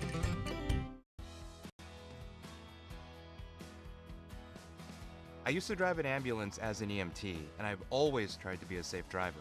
If people knew what I know, lives could be saved. In my car, if I see a truck or bus taking a turn, I know to take my time. When big vehicles turn right, they may swing wide to make the turn. If you try to sneak in, well, it's a lesson you'd rather not learn the hard way. When trucks and buses turn, let's you and I wait. It's our roads, it's our safety. Hey, I'm Mike Grope, here today to encourage you to connect with 811 before you dig. And I'm Micro, and I'm here because I love to dig in the dirt. It's true. He's also here because he's very small and not that bright. Here, for instance, we can see Micro doing what he loves to do. And here we can see the consequences of not doing what he should have done. Dude, why didn't you call 811? I forgot the number. See?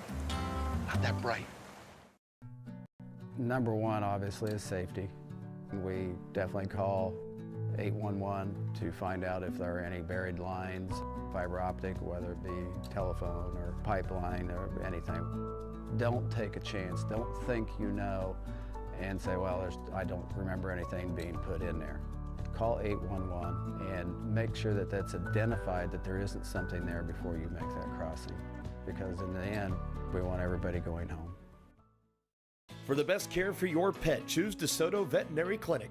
Dr. Matt Fair and his team are dedicated to providing high-quality medical care with compassion and a personal touch. They treat every pet as their own, ensuring they receive the attention and respect they deserve. For routine checkups, testing, vaccinations, chiropractic and acupuncture care, or surgical services, you can trust Dr. Fair and his team at DeSoto Veterinary Clinic. Call 913-585-1115 to schedule an appointment today or visit DeSotoVetClinic.com.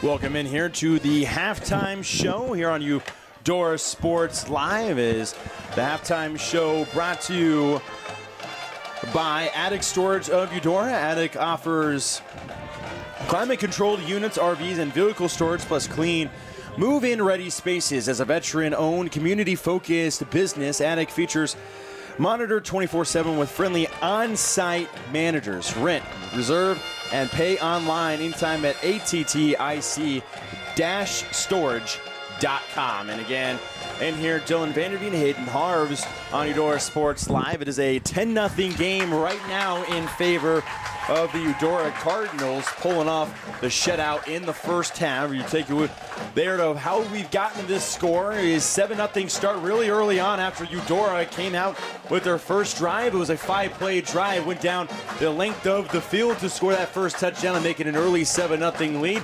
Nearly another stop of the Spring Hill offense that went 3 and out on their first drive. Eudora would end up kicking a field goal in the second quarter, but another field goal was also blocked for Eudora in what would have been a 13-0 game, but it is a 10-0 game as it sits.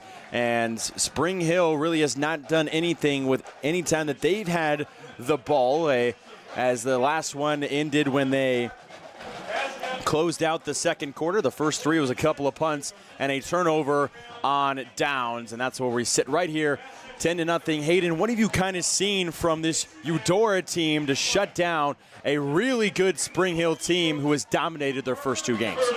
Yeah, all I can tell you is what I've seen so far, and from there we can discuss a little further, what we think has led to each of those.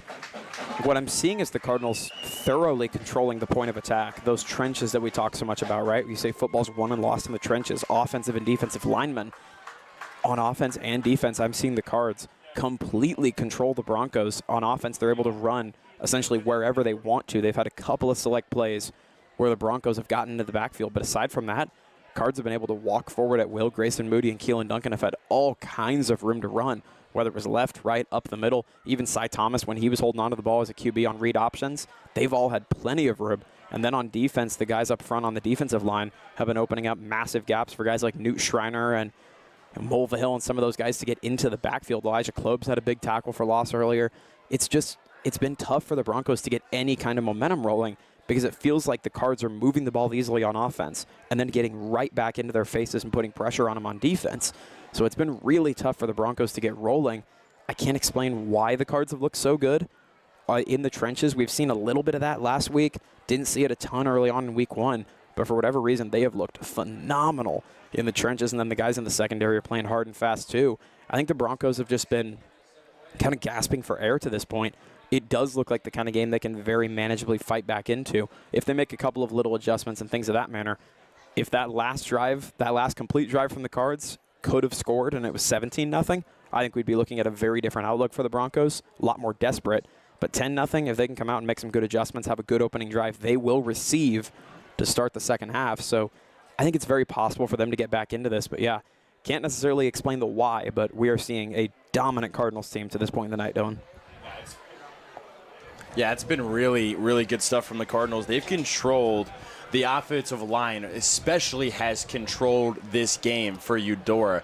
You mentioned one time in the game that they were kind of just bowling around the Spring Hill defensive line, and I wouldn't necessarily say that's an overstatement, as they really were. They forced really big gaps in there for Moody along with Duncan, who have really made nice work outside of the hashes as well as they've constantly bounced to the outside, gotten big-time runs of 10, 15, 20-plus yards today, and they've done it 5 or 6 different times. And you came in here into this game with Spring Hill. Looking at Spring Hill, you had 200 yards and 214 yards rushing in your first 2 games if you're the Broncos. And right now, it's been the Eudora's defense as well, controlling the defensive line on the other side, where they have just stopped anything that they've been trying to run with Kochaver as well, with their quarterback in Jordan Miller.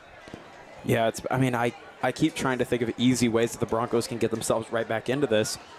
They have shown that potency on offense, right? We've seen that capability where they can move the ball through the air, they can move the ball on the ground.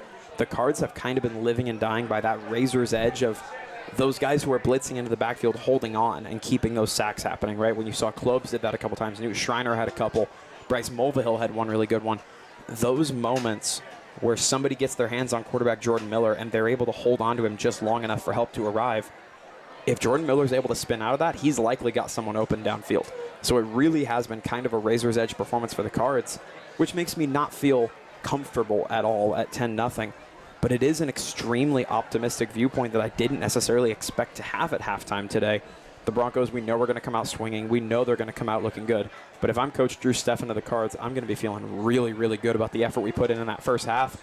You did see some of those kind of prior demons of, as we might say, shooting yourself in the foot kind of coming back to light in the last couple minutes of that first half with a couple of those penalties and self-inflicted errors, as, for example, on that kick, right, where Caden Dunback nails in that kick, gets the 3 points.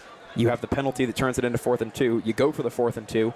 False start. You kick the field goal again, and it gets blocked. So you left 3 points on the table there. But I think for the most part, if they're able to keep the execution clean, Cards should have a really positive outlook on this game because they showed a ton of positive signs in that first half. Yeah, my message to Eudora going into this second half would say, hey, look, it's got to be zeros on the board. You really did win this first half. It's a 10-0 game, but you got to come out and act like you are not winning this game by 10 points, because that is exactly how a team like Spring Hill can come back easily into this game. But it has been the Eudora Cardinals who have so far controlled it as you see them warming up for the second half. And we will wrap up the halftime show right here. Just 2 minutes left until the second half action on Eudora Sports Live. Don't go anywhere for the Redbirds. Are you looking for a trusted partner in pet care? Look no further than Eudora Animal Hospital, proudly serving Eudora and the surrounding area since 1975. Eudora Animal Hospital offers a wide range of services, including wellness exams, surgeries, routine vaccinations, and emergency care. I just want to thank everybody in the community for trusting us with the care of their animals, and go Cards! Schedule an appointment by calling 785-542-3265 or visit eudoravet.com. At Fort Scott Community College, we understand that a scary part of figuring out your future isn't only answering the question, what should I do, but where do I belong? Maybe you belong here, preparing for a career in healthcare as part of Fort Scott Community College's nursing program.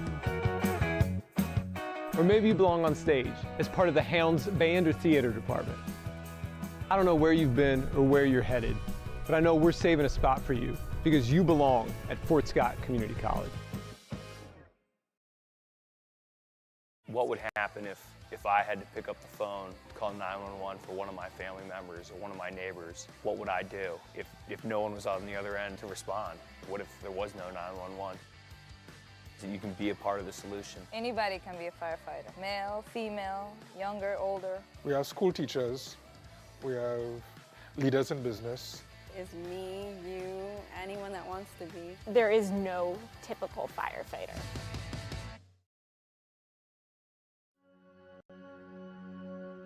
All across the country, people are coming together to speed up what we can learn about health.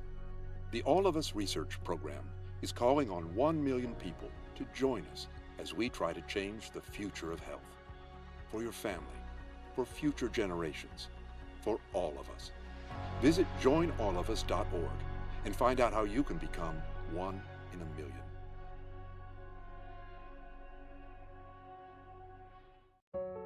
Charlie was born at LMH. We had a great team of nurses. Not only did they check in on us regularly, they always asked if we had questions, always made sure that we understood what was going on.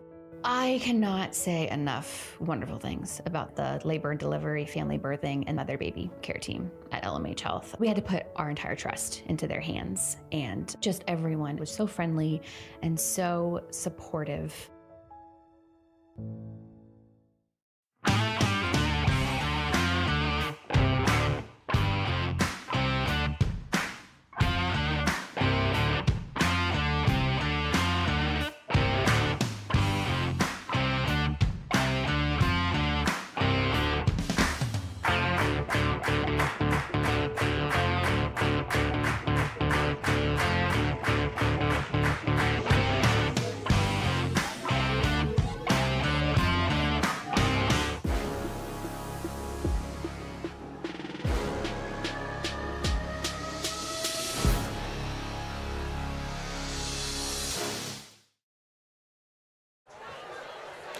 Welcome right back in for the second half for Eudora and Spring Hill right here on Eudora Sports Live. 10-0 game, as we mentioned, as we're set and ready to play half number 2. And we were listening to that. The PA was talking about some stats from the first half as we were sitting in that last break. Some that I scribbled down real quick. The Spring Hill Broncos only had 3 first downs throughout the entirety of the first half. There were multiple drives for the Cardinals where I think they got more than that on each drive. And then the total rushing numbers for the Cards, 175 yards rushing on the ground just in the first half alone for Eudora. That was split between 3 rushers, Cy Thomas, the quarterback, and then Grayson Moody and Keelan Duncan at running back. And Cy Thomas running the ball at QB, 3 rushes for 34 yards. So the Cards have been moving the ball really well on the ground, but as you said, if they play like they have a 10-point lead and they come in with that mentality, it'd be easy for the Broncos to claw their way back in. One thing you really haven't seen for Spring Hill is that defense, as we are set and ready as Mooney kicks this one off into that 30-yard range, as Spring Hill will not go very much farther than that. Falls down to the 36, was number 22 in white. That would be Jace Thompson, the freshman running back, sitting at 5'11". So Eudora, who came in 1-1, lost to the 3A Hayden team, who is a very, very solid team on the football. Don't let that anything like that fool you. And then last week beating on Bonner Springs, but really, that's a game you say you should win. Yeah, exactly. I mean, that's just a game where a tune-up game is kind of where I put that game sometimes. Is 11:55 set to go, and Spring Hill with the first chance to drive. Eudora did it in 5 plays on their first drive in the first quarter. Spring Hill is definitely looking for something like that. Ketchavers bouncing to the outside and will be down right around what looks like the 40. Certainly not a bad start, gaining a couple. So actually we'll only gain 1 down at the 38-yard line. It's a lot of running for a yard. I'm fascinated to see, of course, calling the Cards. I really want to see that same degree of urgency and energy that they had on defense throughout the entire first half. Again, if they come out looking sluggish or comfortable is the word I'd say, Broncos could pretty easily fight their way back in here. It was right on him. Miller had to drop way back, just gets off the pass right at the line of scrimmage. Falling forward is Ketchaver for another, what looks like 4, and it will bring up a 3rd down and manageable. Yeah, I love it. We saw the exact same thing there. Miller, of course, on screen passes like that, you're supposed to have a little bit of pressure on the QB. You're having to let some blockers out of the way. But not only did Miller have that pressure, there were 2 defensive linemen right there to make the play as soon as the ball was received, too. Good signs for the Cards here early. Miller, quick throw, and that is going to land well out of the zone of Keegan Folk, was the intended target for Miller. We're talking about they only had 20 completions with Spring Hill through the air this year. 6 of them went to their star sophomore Dodson. And it's going to be Huber going right back deep for the Cardinals to try to receive, and And it is another punt for Spring Hill, third of the night. It's extremely significant. I think this was the drive that was going to be the most crucial to set the tone, was the Broncos really needed to come out and get points early, and the Cards stopping them continues to hold that same tone from the first half. Hubler picking it off a bounce and making a nice play to shut him down there.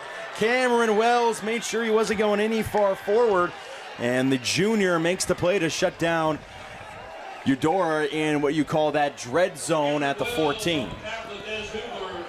Yeah, I'm sure Mr. Reed McAvoy is smiling somewhere. He's actually, I know where that somewhere is. He's calling a Washburn game at the moment.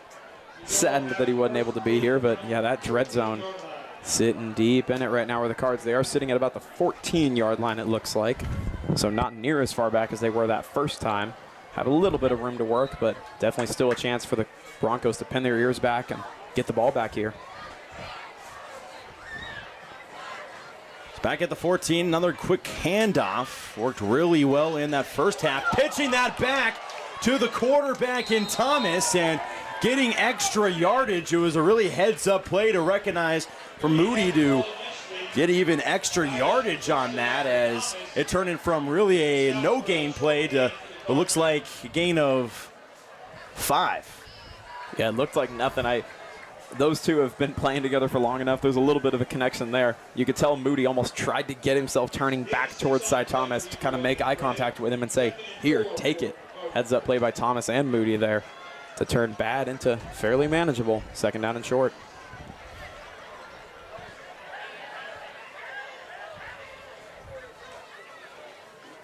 Faking the handoff this time, and keeping himself was Miller. He's dropped back a yard, maybe a yard and a half. So they'll make the third down just that much longer, and I believe will be a 3rd and 6 coming up. Yeah, it makes it a little bit tough. We know Cy Thomas does have that capability of moving the ball through the air if need be, but I've seen I think that was 2 straight plays that we saw legitimate pressure coming from the Spring Hill Broncos, where they were rushing forward with some additional blitzers in pursuit. So the Broncos making it clear they don't want to let them move the ball on the ground. Broncos may be forced to move this one through the air to pick up this first. So 3rd down and 6. Looking like he is going to throw it, and he will, and the pass is complete all the way across the 30-yard line there from Molleville. And Molleville will take that ball to the, what looks like 32. And 3rd downs are just so crushing for a defense because you work for multiple plays, and there's the first call to the student section for a Cardinals first down. Those 3rd downs are just so important for a defense because you want to get off the field and give yourself a break. And when you do what the Broncos did there, you do a good job stopping the run. The only real explosive play the Cards have with any sign of life is kind of an impromptu off-schedule toss back to the QB. And the Cards coming out still looking really good, really smooth and efficient here in the first part of the second half. So this fresh set of downs starts off with a handoff, and not getting more than maybe 2 was Moody as he fell forward, bringing up that 2nd down. The rush obviously was what worked, as we talked about in that first half. It was 175 yards of total offense on the ground for the Cardinals. It's a big reason why they were leading 10-0 in this first half. Yeah, and you know what they say, a key element of football is the best time to run the ball is when you're leading. If you're able to get there, great. But that's the best time to just move the ball on the ground and wear out that defense is when you have a lead. So being able to pick up 3rd downs will be the key here. And again, the handoff is stuffed. It'll be actually a loss of 1. So back-to-back rushes with that quick handoff, and this time really sniffing it out and maybe going to have to go back to the air. Yeah, it's certainly looking like they're going to have to. 3rd down and even longer than the previous. Broncos certainly starting to get a little bit wiser to the fact that the Cards wanting to move the ball on the ground. So this is where the Cards can really showcase some of that control. If they're able to get 3rd down through the air consistently, they'll just put that much more stress on the Broncos to be two-dimensional.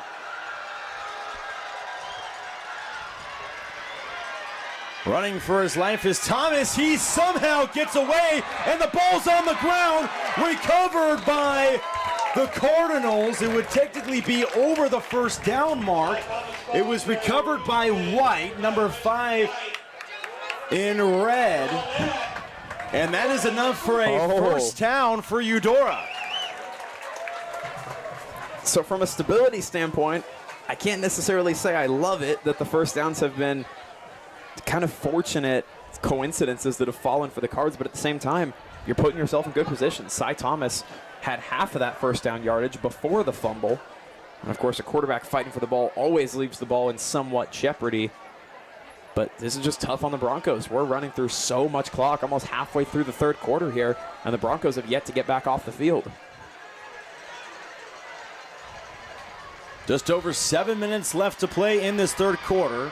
Moody again is wrapped up quickly. That time there for the play was Kyle Stewart for the Broncos. Yeah, certainly seeming like something different needs to change on the Cards offense from a philosophical standpoint. Running the ball not working super well, and just from a coaching standpoint of making things easy. You don't want to give your guys 3rd and 7, 3rd and 8, 3rd and 9 every single time, because you're almost asking for miracles in a situation where you want to be putting your guys in the best positions possible. But I also understand not wanting to get in those passing situations until you need to. Broncos defense definitely showing more promise here than they were in the first half.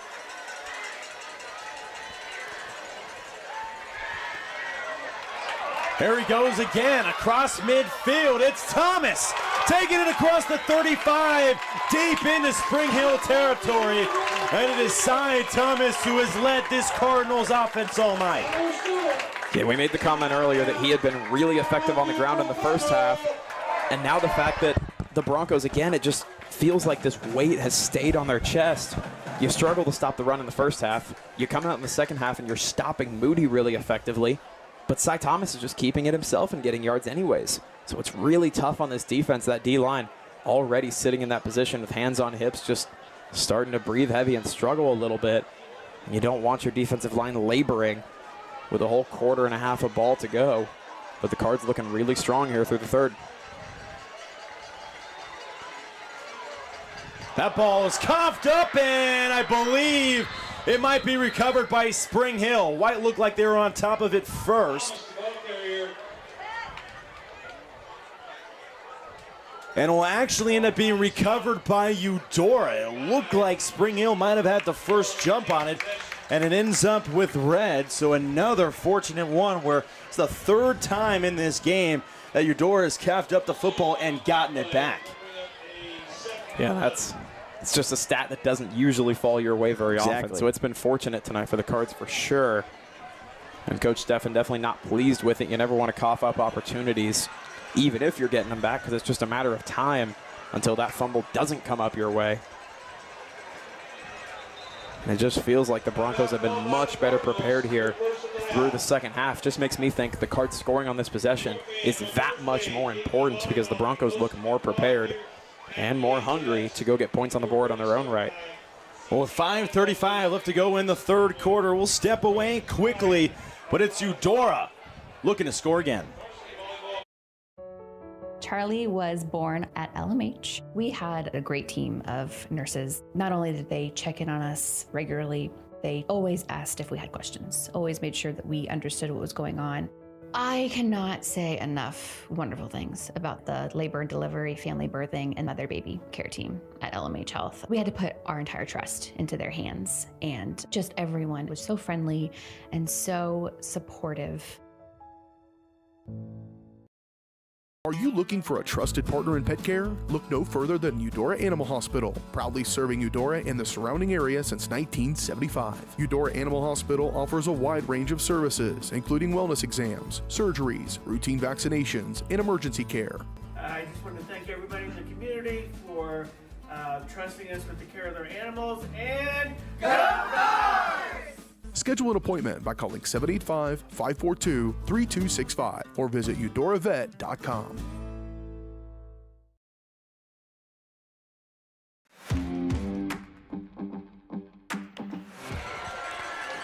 Right back here in Eudora Sports Live. Quick throw towards the outside, right at the hashes, and met quickly is number 14 in white, and Jack Weiss, who's made that play.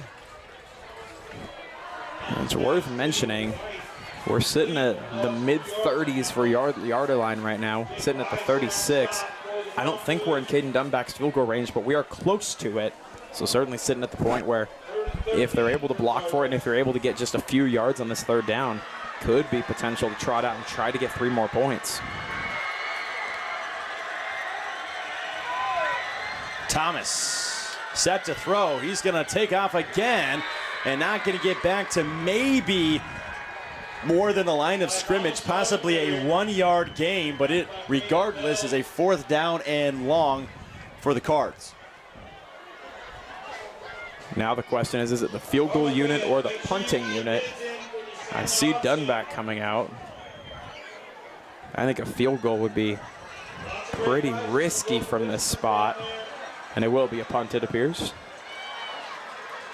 At this point, you're just playing for more field position as well. If you can pen them way back in their own zone where Spring Hill has not been able to do anything on offense yet tonight. Yeah, that'd be big. The ball is kicked and it's going to float itself out of bounds, and we'll see where they're going to end up marking that of where it went out.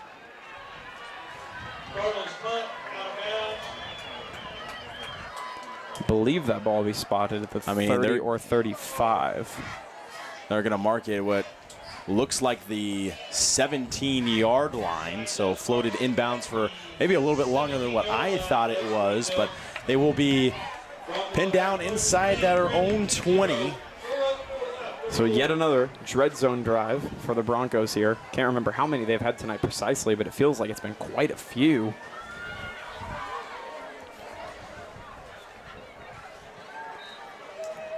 We're down to 4 minutes left to go in this third quarter for this Spring Hill offense, who has not gotten anything going.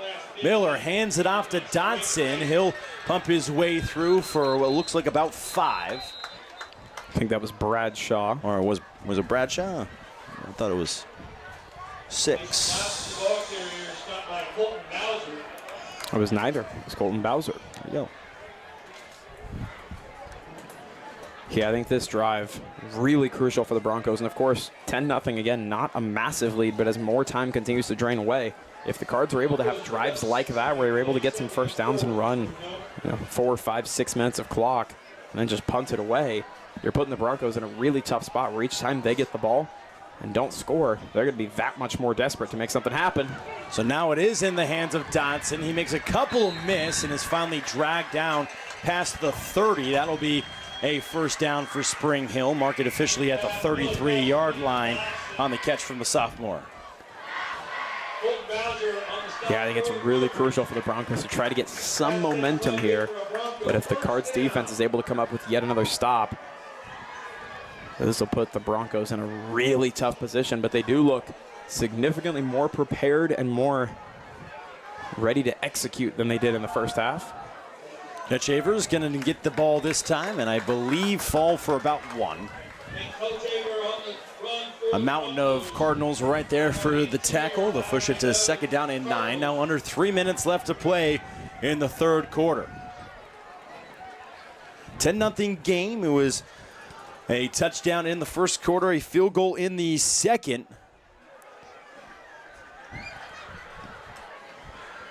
Yeah, it feels so crucial for the Broncos to get points on the board here. Still quite a ways from it, but just getting first downs and yards to me is big. Shaver will do just that as he will go across and get another Broncos first down. And he'll pick up 10 on his run and move the chains right near that 43-yard line.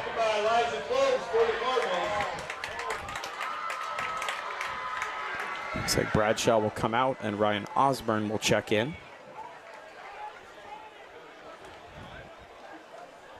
So Osborne, the 6'6" junior.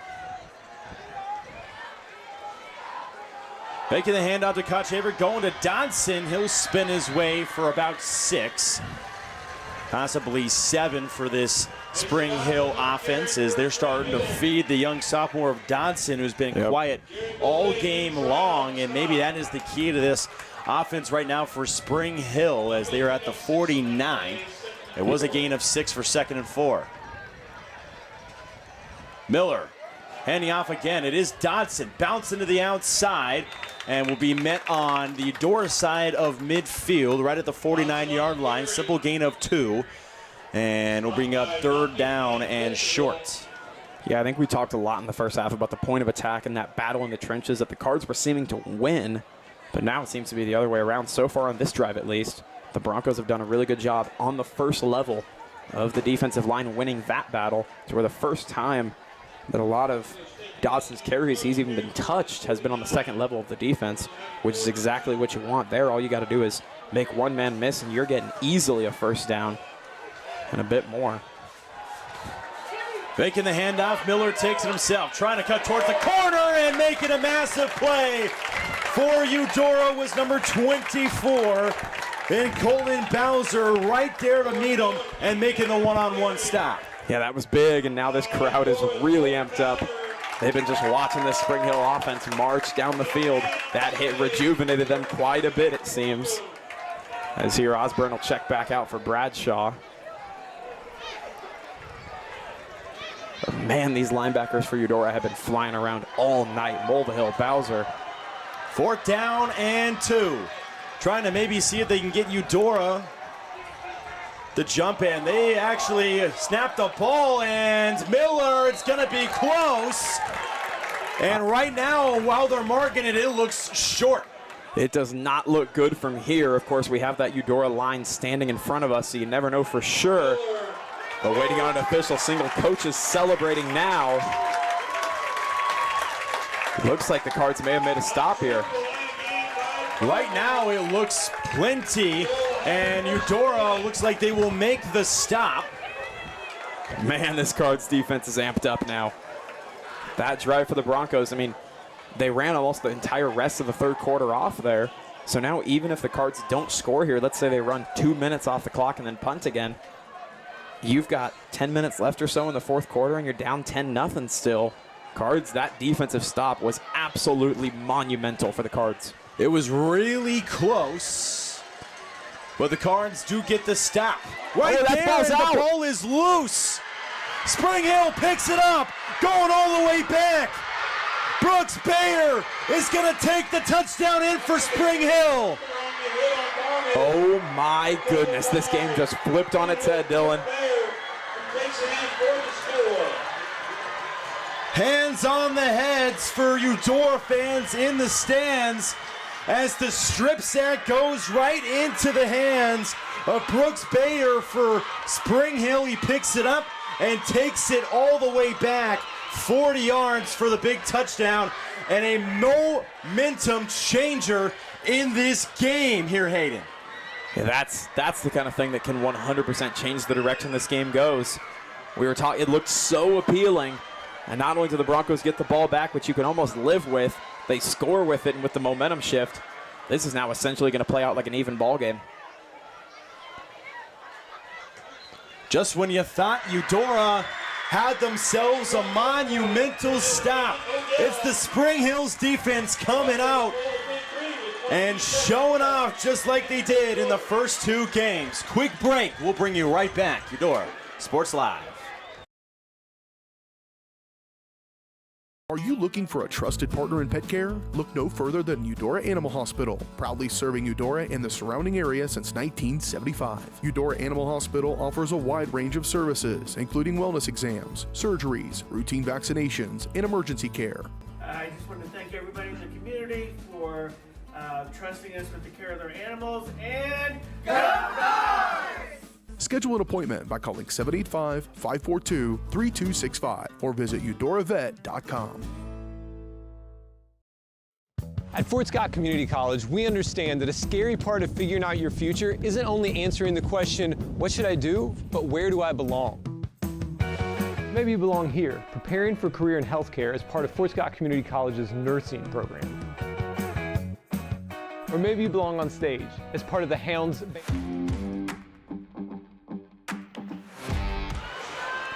Right back in, Spring Hill against Eudora in what is now a 10-7 game. Just want to remind you, last year's game ended 13-7. Had the chance for the game to be 13-7 right now with that one blocked field goal, but Spring Hill absolutely changed the momentum of this game. It was Eudora that got the big stop. Next play, a strip sack and Bayer runs it all the way back for a defensive touchdown. Into the hands of Hubler. He's set at the 4. He cuts back and will be met right at the 20, and that's how far that he can go as the Eudora offense will start right out of their own dread zone.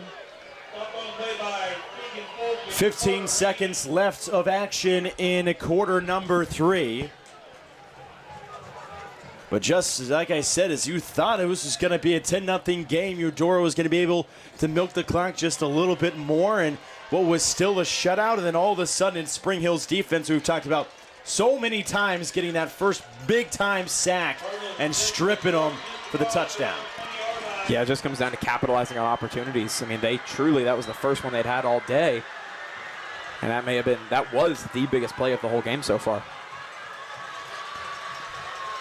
Now trying to reset. Here goes Moody.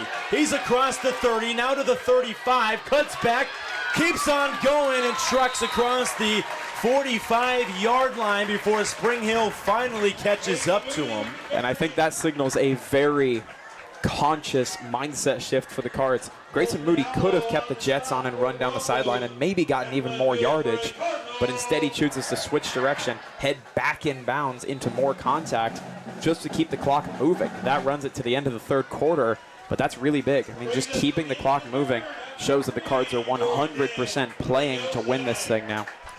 10-7 game, 12 minutes left to play. Don't go anywhere on Eudora Sports Live. It's going to be an ending to a classic. Step away. Charlie was born at LMH. We had a great team of nurses. Not only did they check in on us regularly, they always asked if we had questions, always made sure that we understood what was going on. I cannot say enough wonderful things about the labor and delivery, family birthing, and mother baby care team at LMH Health. We had to put our entire trust into their hands, and just everyone was so friendly and so supportive.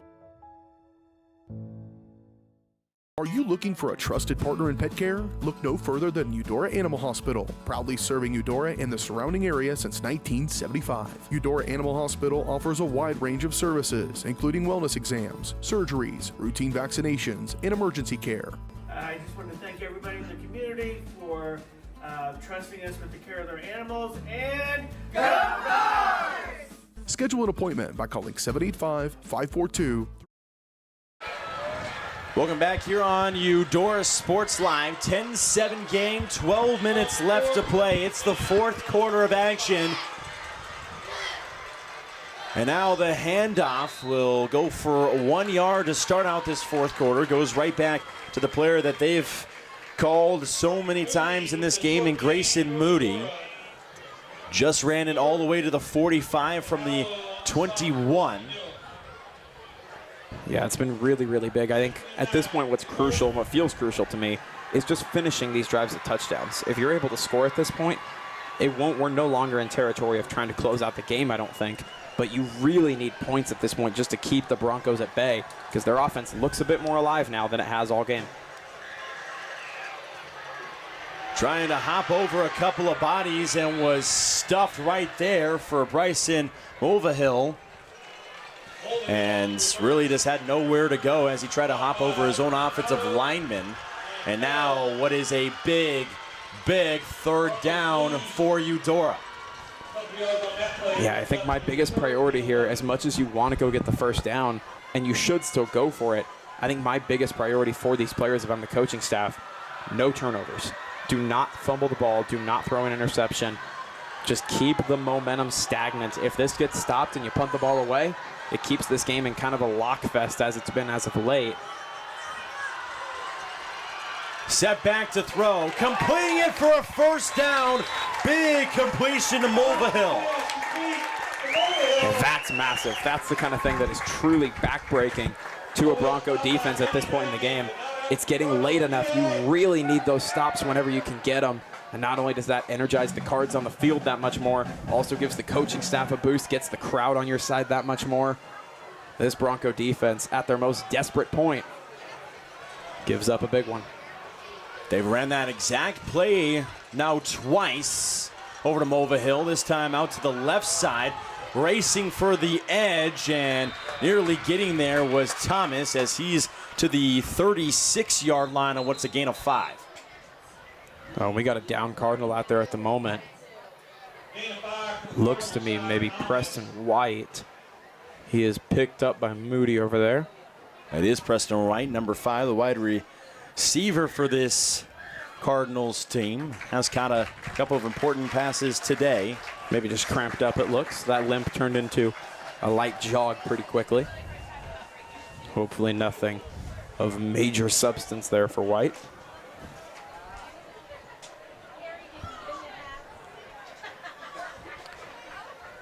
So 10:21 to go.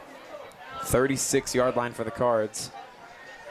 Of course, playing for a touchdown, but if I had to ask you, Dylan, how much of this priority do you think is running clock, and how much do you think is processed on scoring? I mean, right now, I think there's plenty of clock left. Right now, I mean, it's 10-21. If you're in a 10-0 game here, I think it's a little bit of a different story. But now that this game is 10-7, just score. I mean, this is only a one-possession game. I mean, if they go down and have one really good drive on offense, says Spring Hill, obviously you can easily take this lead. And really, if I'm at any type of situation where we're on this side of the field, 4th down and 4, 4th down and 5, I'm going for it, because a field goal only makes it a 6-point lead. And Spring Hill, I'm not losing this game to Spring Hill at the end of it on a 14-13 extra point to lose this game by 1 after how good of a game that this team has really played. Yeah, I agree. I think full focus needs to be on getting a touchdown here. Not just points, but a touchdown in of itself. Because as earlier on, a 17-0 would have felt like you had Spring Hill against the ropes. At this point, 17-7 would just feel like you're keeping it in your favor.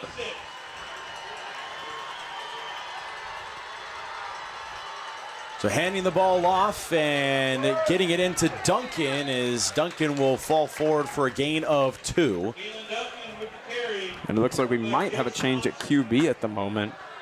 Yeah, we do have a change at QB. It is number 9 in Houston Carnegie who will step in, and looks like actually just for maybe one play, as Cy Thomas will come right back into the game. So maybe trying to go with just a different look. We mentioned Cy Thomas, such a really good runner, and Carnegie may be known a little bit more for his passing in this offense. Interesting to see a swap for just one play, though. Handing it off and going for an additional 2, so not quite a first down. And Spring Hill's Kyle Stewart is calling that he had the ball, but everybody said that he's already down, so. He got really amped up for it. Ref said, no. This is a call here. You spoke it into existence, said if it's 3rd or 4th and short, we are 100% in go for it territory. 4th and a yard is that. You wonder if you see in a QB sneak. You wonder if you're just handing to Moody again, trusting him to push for a yard. Looks like Julian Otis now in at receiver. Thomas is going to lean forward and easily gets the first down. So they'll put the ball back in their QB's hands for that first. It's marked right at the 30. I mean, the first down gain mark is the 31. And something I'm noticing, of course, nothing definitive, but I'm noticing on the Spring Hill side of the defense. Sorry. We would not know that via the Xbox. One thing I keep noticing on the Spring Hill side of things, every time there's a play, they're calling for a false start or trying to argue the ball or trying to argue a penalty of some kind. To me, that's the mark of a defense that's getting exhausted, getting worn out. And trying to slip away from 2, now 3 defenders, as the entire Broncos squad will meet at the quarterback for a big-time sack, and there is a penalty flag down on the field. And a good little moment of an announcer's jinx for me, where the moment I mention Spring Hill defense and maybe not looking as energized, they immediately get a big play in the backfield. And it looks like there is an injured Bronco down on the field as well, possibly getting stretched out with that right leg. And that's a big loss right now for Spring Hill as Braden Bell comes out. He's the one that looks like he's cramping up with that right leg right now. Yeah, that is extremely significant here. Sitting in a game where one defensive play, one sack, one pressure, one ill-timed hit for the Cards could make all the difference in the world if you're the Broncos. Losing one of your biggest pieces on defense, that one's going to sting a bit. So the penalty flag against Spring Hill, so it moves it even farther. Another first down and 10 from what is the 29-yard line, as Eudora's looking to make this back to a two-possession game as they creep further and further. Now under 8 minutes left to play in the game. Zy Thomas again under center. Right behind him is Moody. He won't give it. He'll take it himself. Bounces outside in the hashes. Goes to the 20 and near the 15 before stepping out of bounds. And it will be another first down for the Cardinals. And as they just continue to move this forward that much more, just puts the Cards in that much more of an advantageous position. We've run through coming up on 4 minutes of clock in the fourth quarter. And now I think, you still need points, very much so. But the more clock these Cardinals run, I want to say they got the ball right at with 30 seconds or so left in the third quarter on this drive. So they've run minutes and minutes of clock, just putting that much more pressure, putting the Broncos against the ropes here, truly. Ball's handed off, and reading it perfectly for the stop was Kyle Stewart. He's made several big tackles today on that Spring Hill defensive line. Getting now to 7.5 minutes left to play in this game. Ball is put at the 15, so just a short gain of 1.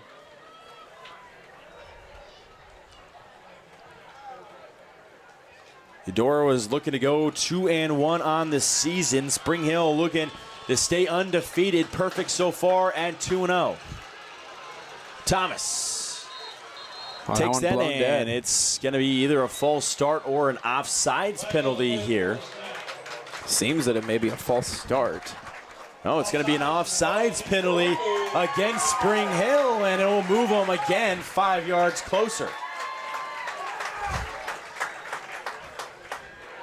Man, the Broncos defense still clearly with life, but these kind of plays just can take so much momentum away from a team, take so much wind out of the sails. When you're pushing this close inside the 10-yard line now, Broncos looking for answers, looking for a turning point here. So it was a 2nd down and 9. Now it's 2nd down and 4 from the 10-yard line. Eudora has not scored a touchdown since the first quarter. Their very first drive was a rushing touchdown.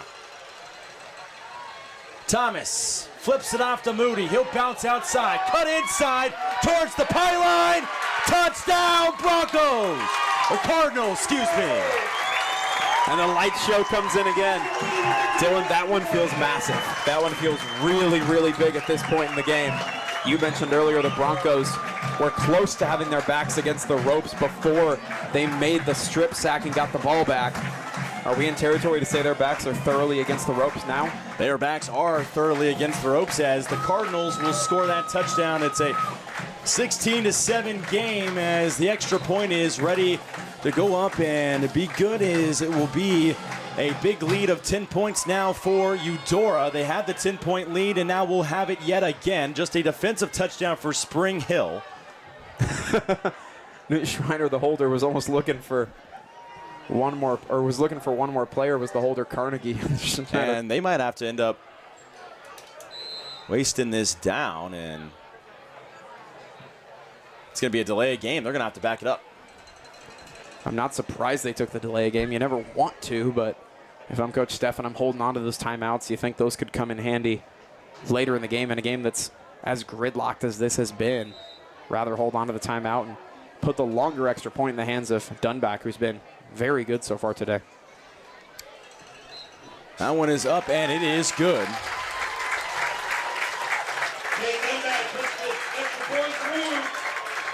So it is a 17-7 game. Eudora with the big-time lead.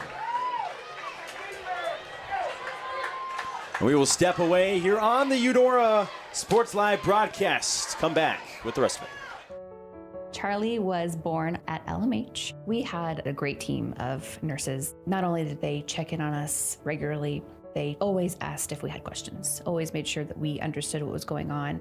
I cannot say enough wonderful things about the labor and delivery, family birthing, and mother baby care team at LMH Health. We had to put our entire trust into their hands, and just everyone was so friendly and so supportive. Are you looking for a trusted partner in pet care? Look no further than Eudora Animal Hospital, proudly serving Eudora and the surrounding area since 1975. Eudora Animal Hospital offers a wide range of services, including wellness exams, surgeries, routine vaccinations, and emergency care. I just want to thank everybody in the community for trusting us with the care of their animals, and go Dogs! Schedule an appointment by calling 785.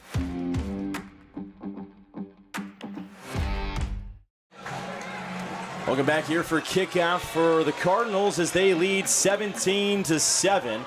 Spring Hill, good return up until stepping out of bounds at the 36. I believe that was Dodson, the one that received that, 6 in white. And there's an injured Eudora Cardinal as well, as looks like he's trying to get stretched out.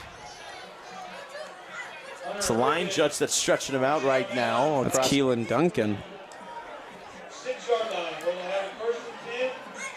Little sportsmanship moment there too, as a Broncos player comes over there to help Duncan get sorted out. Coach making his way over there as well.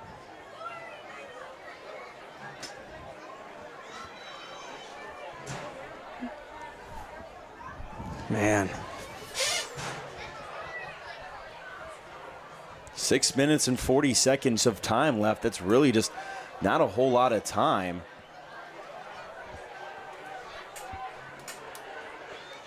As fixing the score bug here as it is 17-7. It feels like we're sitting in a really interesting spot here. As far as what you do if you're the Cards, you're up 10 points, under 7 minutes to go. Still 3 timeouts in the back pocket for Spring Hill 2 for Eudora. And I wonder at this point, you've got to think the focus is going to come more heavily into conserving clock. But of course, still wanting to get points. I think depending on how this defensive possession goes, really depends and dictates how the rest of the offensive possessions are going to look for the Cards. I think if you get a stop here, get the ball back still up 10 points with presumably a few minutes left, you start conserving clock. I think if you give up a touchdown here, you keep playing for points, as there goes Duncan making his way back to the sideline. Always a good sign.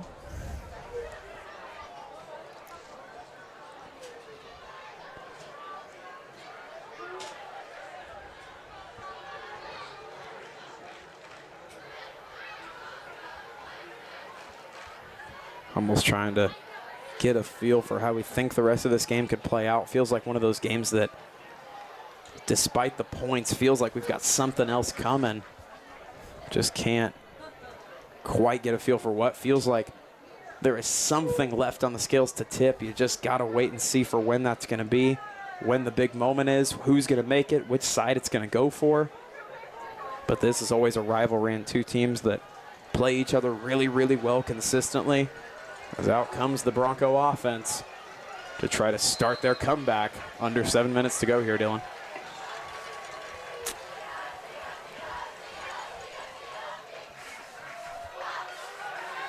Step back to throw. Miller downfield and just misses his open target in Keegan Folk. Oh, and he had another receiver downfield. I believe it could have been. It could have been number 7, Wells, I believe. Had a wide open route down the sideline. Miller just plainly did not have enough time to get the ball out. But the Cards defense certainly taking the approach of, we're going to stop you from getting the short stuff, and we're going to send the house at you and make our bets that you're not going to be able to get the ball out quick enough to punish us. That ball is too far in front of the receiver and Dodson, as that ball falls incomplete, and now we'll quickly go to a 3rd and 10. It's with only 6:30 left to go right now on the clock, but I mean, this drive started just 15 seconds ago in total game clock, so Not a good sign. Not a good sign for the Broncos. You need a first down here. Presumably the worst you've needed one all year long. Both other games they have won in fairly convincing fashion.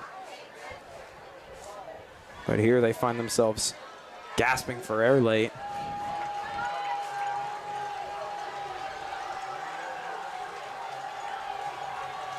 Six and a half minutes. Miller steps way back. Throws it to what was actually ended up being near the line of scrimmage on what was a 15-yard pass when how far he went back. And making that catch was Keegan Folk at the 40-yard line. But I mean, Miller dropped well back that time. I kept waiting on that back foot to plant, and it just never did. Yeah, he dropped all the way back to what was around the 20-yard line before he chucked that ball out. The football technician in me doesn't even want to think about how many steps of a drop that was. Big fourth down. Fourth down and 5. Eudora looking for the big stop against one of their rivals in Spring Hill. Miller takes the snap, gives off the handoff, and they are not going to make it. The Cardinals come up big again, and they say we will win this game with 5:33 remaining. What a stop from the Cardinals in a big-time moment. Part of me wants to call it the biggest moment, but it feels like we've had quite a few the biggest moments so far in this game. Those rivalry matches just bring out that kind of flair. And I feel confident saying that was the biggest play of the day so far. And man, the Cards come up huge.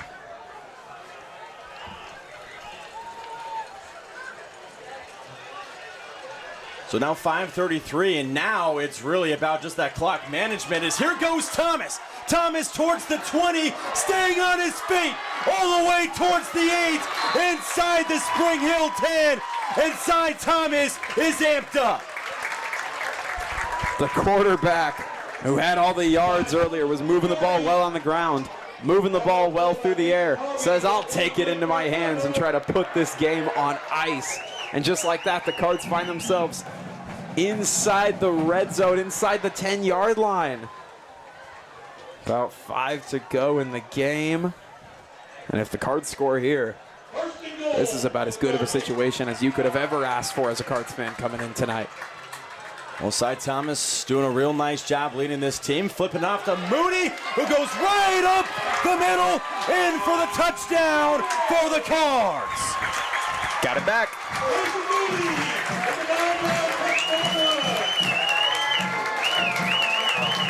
And now a 23-7 lead, and it is all Redbirds here tonight. Man. And you can see the Spring Hill section over on the other side has just fallen silent. I mean, what do you do? Coming in 2-0, 2 dominant wins against a team you handled in overtime last year. But the Cards, man, did they show up to play today, looking to make it 2 straight. And the Spring Hill Broncos, the lead team in the Frontier League so far, their first loss of the 2025 season.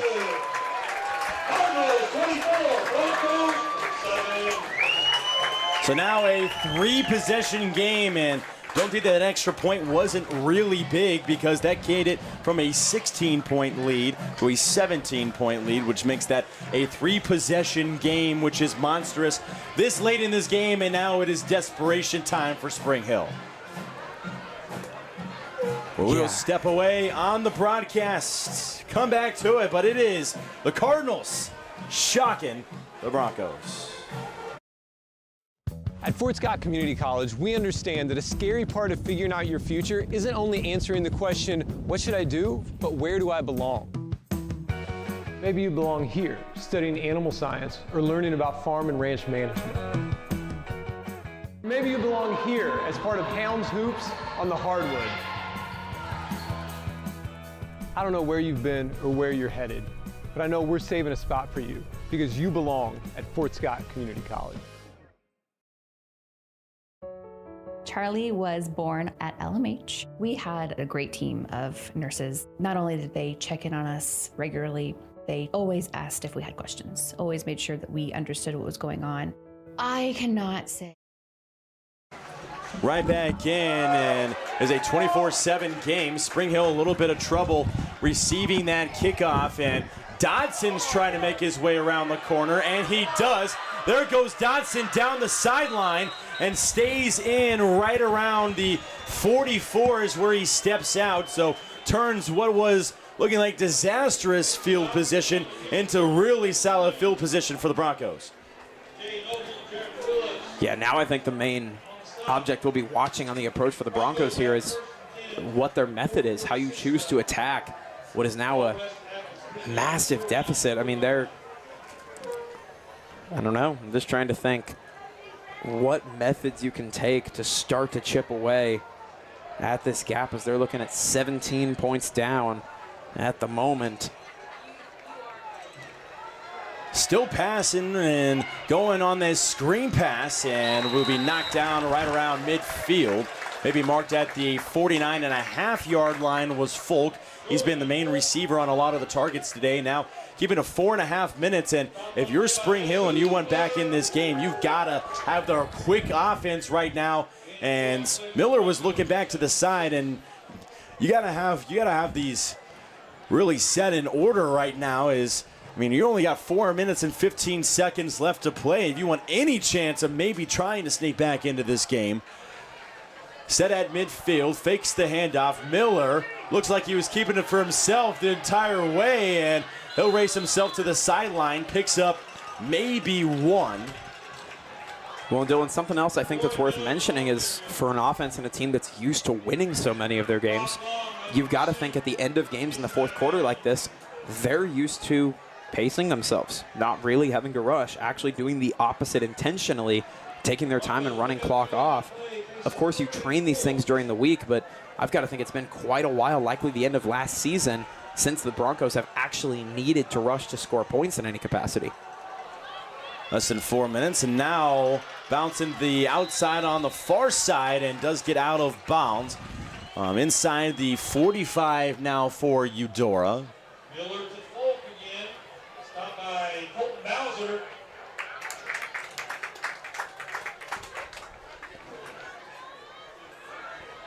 Broncos yield a first down out of that pass attempt. And I think it speaks to the occasion we're looking at, that the Broncos have driven past midfield, and it really doesn't feel like this Eudora crowd minds it that much. Hands off, and again, lots of running space. Ketchaver's the one that took it, and he'll get another first down for the Broncos, who are just looking to finish off this drive. And don't finish off this game as quick, because, if they end up scoring right here, it is a 24-14 game. Still got a little bit of time left if you can get a stop. All 3 timeouts right now for Spring Hill. Certainly not over, but it is absolutely true that their margin for error is less than razor thin at this point. They have got to be near perfect on offense and defense. Miller fakes the throw once. Now he's going to go deep. Here's the play, and it is dropped right out of the hands of Eli Hedrick.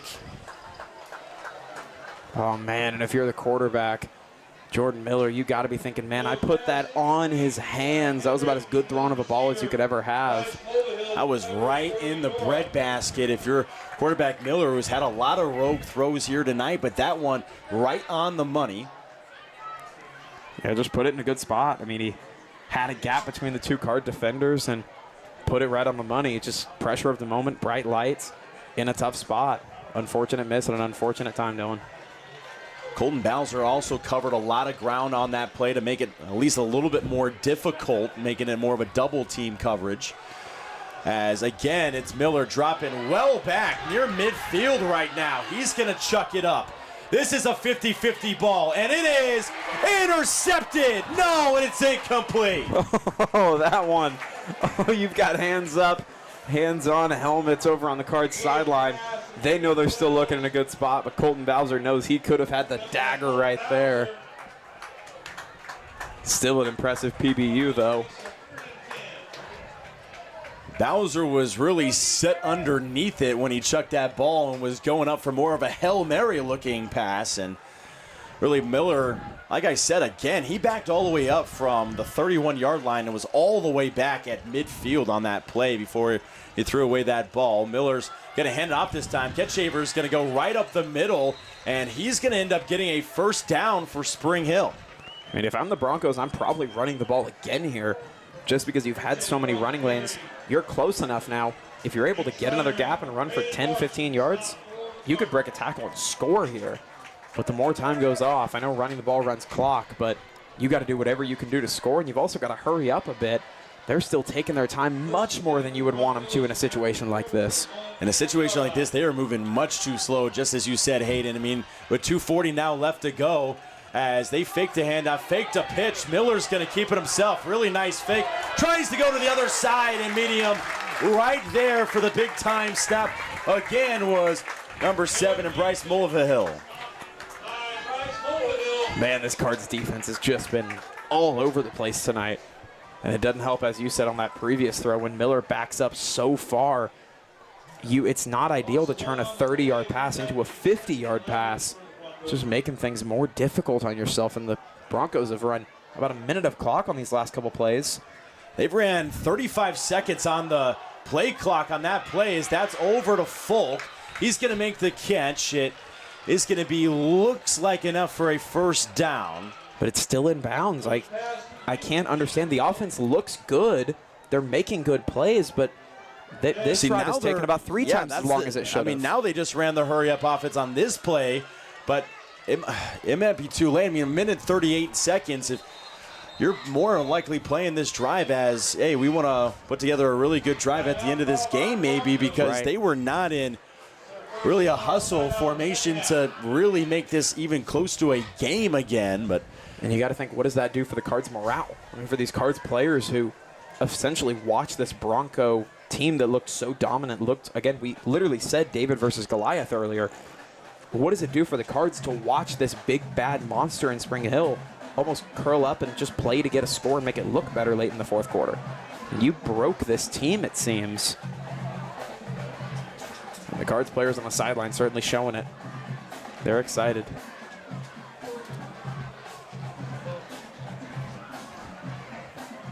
So the Cardinals right back onto the field. 97 seconds now left to play in this game. It has been a very, very good contest for Eudora, who has seemed to kind of demolish the team that's demolished everybody else so far. Big win last week against Tonganoxie in a 35-0 showing, and now it is Eudora who has showed up massive at home and has shut down that large student section for Spring Hill, who made the travel down. Yeah, you can feel it. I mean, it just does not feel like the kind of game the Broncos thought they were going to see today. And again, a handoff this time, trying for a first down. They did not get it, so it was 3rd down and 1, and now it's 4th down and what looks like 2. Dotson was the one that tried to get the first down. He couldn't get it, and now Spring Hill's really down to their last desperation play. They hurry it up. 85 seconds now, or 75 seconds now left to play, as there's a minute 10. Ball is snapped. Handing it off to Ketchaver, who will go up the middle and in for a touchdown. You make it look a little closer on the scoreboard, but, man, I can't stop thinking about if the offense was running that good and you had that kind of capability to score, they could have likely gotten that score with about 3 minutes left on the clock. And timeouts in their pocket, just giving themselves an opportunity to maybe get an onside kick and try to win this football game. But alas, a good scoring drive there for the Broncos. Well, it's their first offensive touchdown on the day. Their first touchdown came from Brooke Bayer, who ran that play back after a strip sack fumble.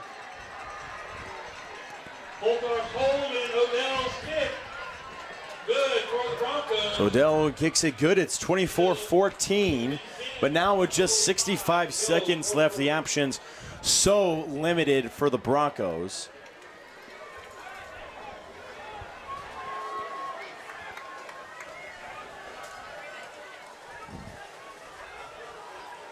And now with the Cards getting the ball back here, Of course, all 3 timeouts for the Broncos, so they will do all they can to get a quick 3 and out and try to get the ball back right away. But if the Cards are essentially able to get 1 first down, they'll be able to end the game on this drive, end it in victory formation, which would be the best way to do it against a rival team that beat you a year ago in their stadium. To get a fairly controlling win in your own stadium over them would certainly be big for the Cards today.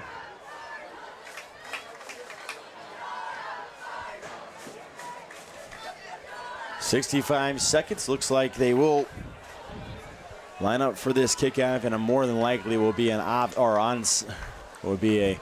try for Spring Hill. Onside kick, more than likely coming, and they will set up just for that. 3 timeouts still right now for Spring Hill in their back pocket, so they do have the ability to stop the clock. Also worth noting, at the high school level, onside kicks are rare enough. This is not a guaranteed recovery for the Cardinals. So trying this onside kick for Spring Hill, the kicker in Odell. Desperation attempt right now for the Broncos, down by 10. Here's the onside kick. It's going to get deep enough, and it is recovered by Eudora beautifully. It's just what you need to do. May not be flashy, may not look the prettiest, but coaches will tell you just get that ball back, get it back in our hands. And the Cards look to have done it in Cardinal Arena here. Just a few more plays to try to get a first down and bring this one home. I believe it was Jay Noble, the one who recovered that for the Redbirds.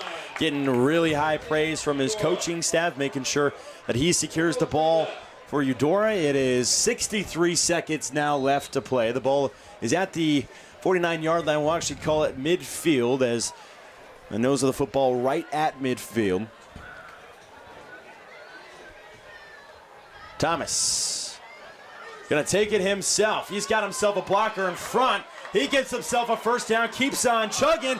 Ball is loose and still loose, or is recovered by Spring Hill. However, he is ruled down by contact.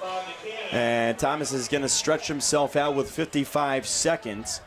I almost said during the play when he was running, I'm like, it's a great thing to see your quarterback getting yards, but you're almost taking a risk you don't need to take at this point in the game.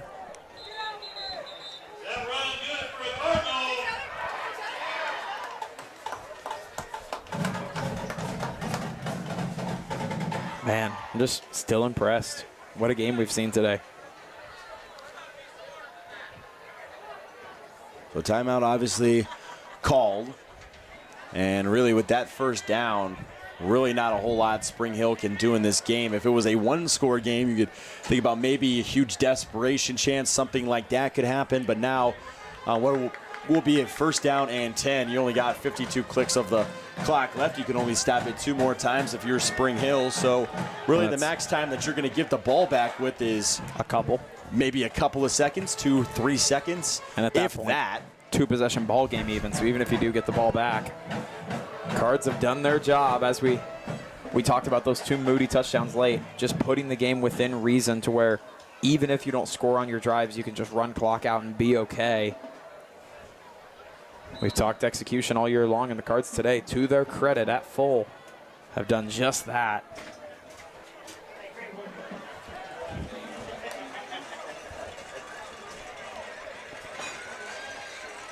And they're going to take the knee right here, and I don't know if Spring Hill not going to call a timeout. So they're just going to let Eudora roll this clock out. And it is the Redbirds who take the game at home over Spring Hill. The Broncos undefeated no more, and they will tie up Eudora at 2-1 on the season. A massive win in the Frontier League for Eudora. If it's going to be said enough on this weekend, congratulations to this team who knocks off and forces the first loss for Bouchard and the team of Spring Hill in his first season as a Bronco. Clocks will hit 0, 24-14 win as Eudora shocks Spring Hill. We'll come back with the post-game show right after this. Are you looking for a trusted partner in pet care? Look no further than Eudora Animal Hospital, proudly serving Eudora and the surrounding area since 1975. Eudora Animal Hospital offers a wide range of services, including wellness exams, surgeries, routine vaccinations, and emergency care. I just want to thank everybody in the community for trusting us with the care of their animals, and go Dogs!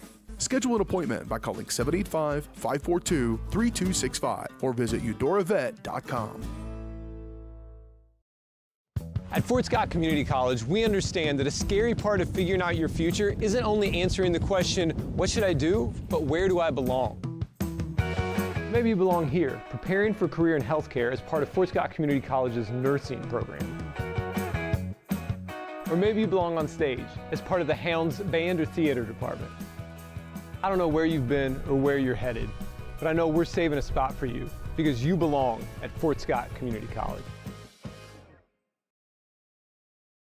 What would happen if I had to pick up the phone, call 911 for one of my family members or one of my neighbors? What would I do if no one was on the other end to respond? What if there was no 911?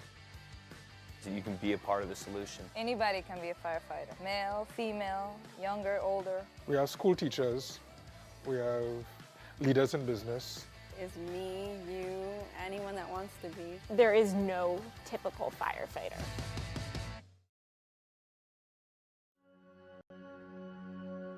All across the country, people are coming together to speed up what we can learn about health.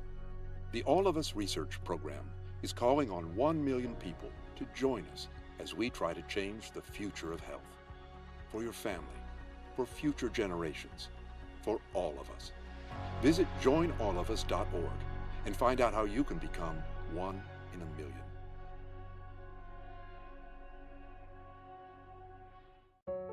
Charlie was born at LMH. We had a great team of nurses. Not only did they check in on us regularly, they always asked if we had questions, always made sure that we understood what was going on.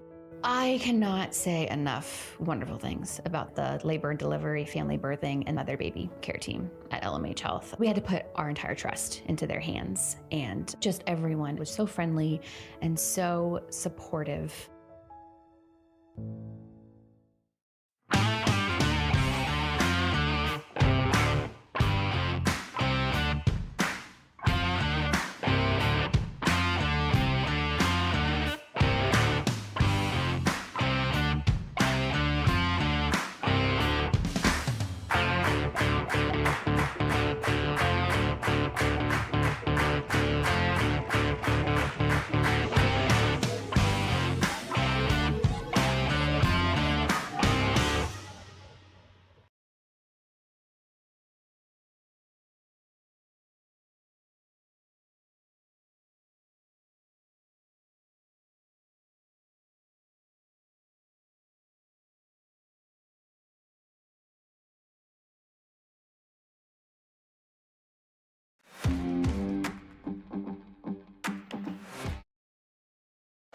Right back here on the post-game show, Dylan Vanderveen and Hayden Harves on the post-game show.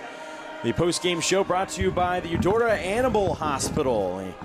For 40 years, Eudora Animal Hospital has been caring for pets and livestock with fair pricing, trusted service, and compassionate care. Pet owners from across the region trust their four-legged friends to Eudora Animal Hospital. Learn more at eudoravet.com. Again, that's eudoravet.com. A 24-14 win for Eudora over Spring Hill here tonight, and it is all smiles as you see everybody leaving this field, and all smiles as they do the alma mater for Eudora. Look at this, it's a 24-14 win.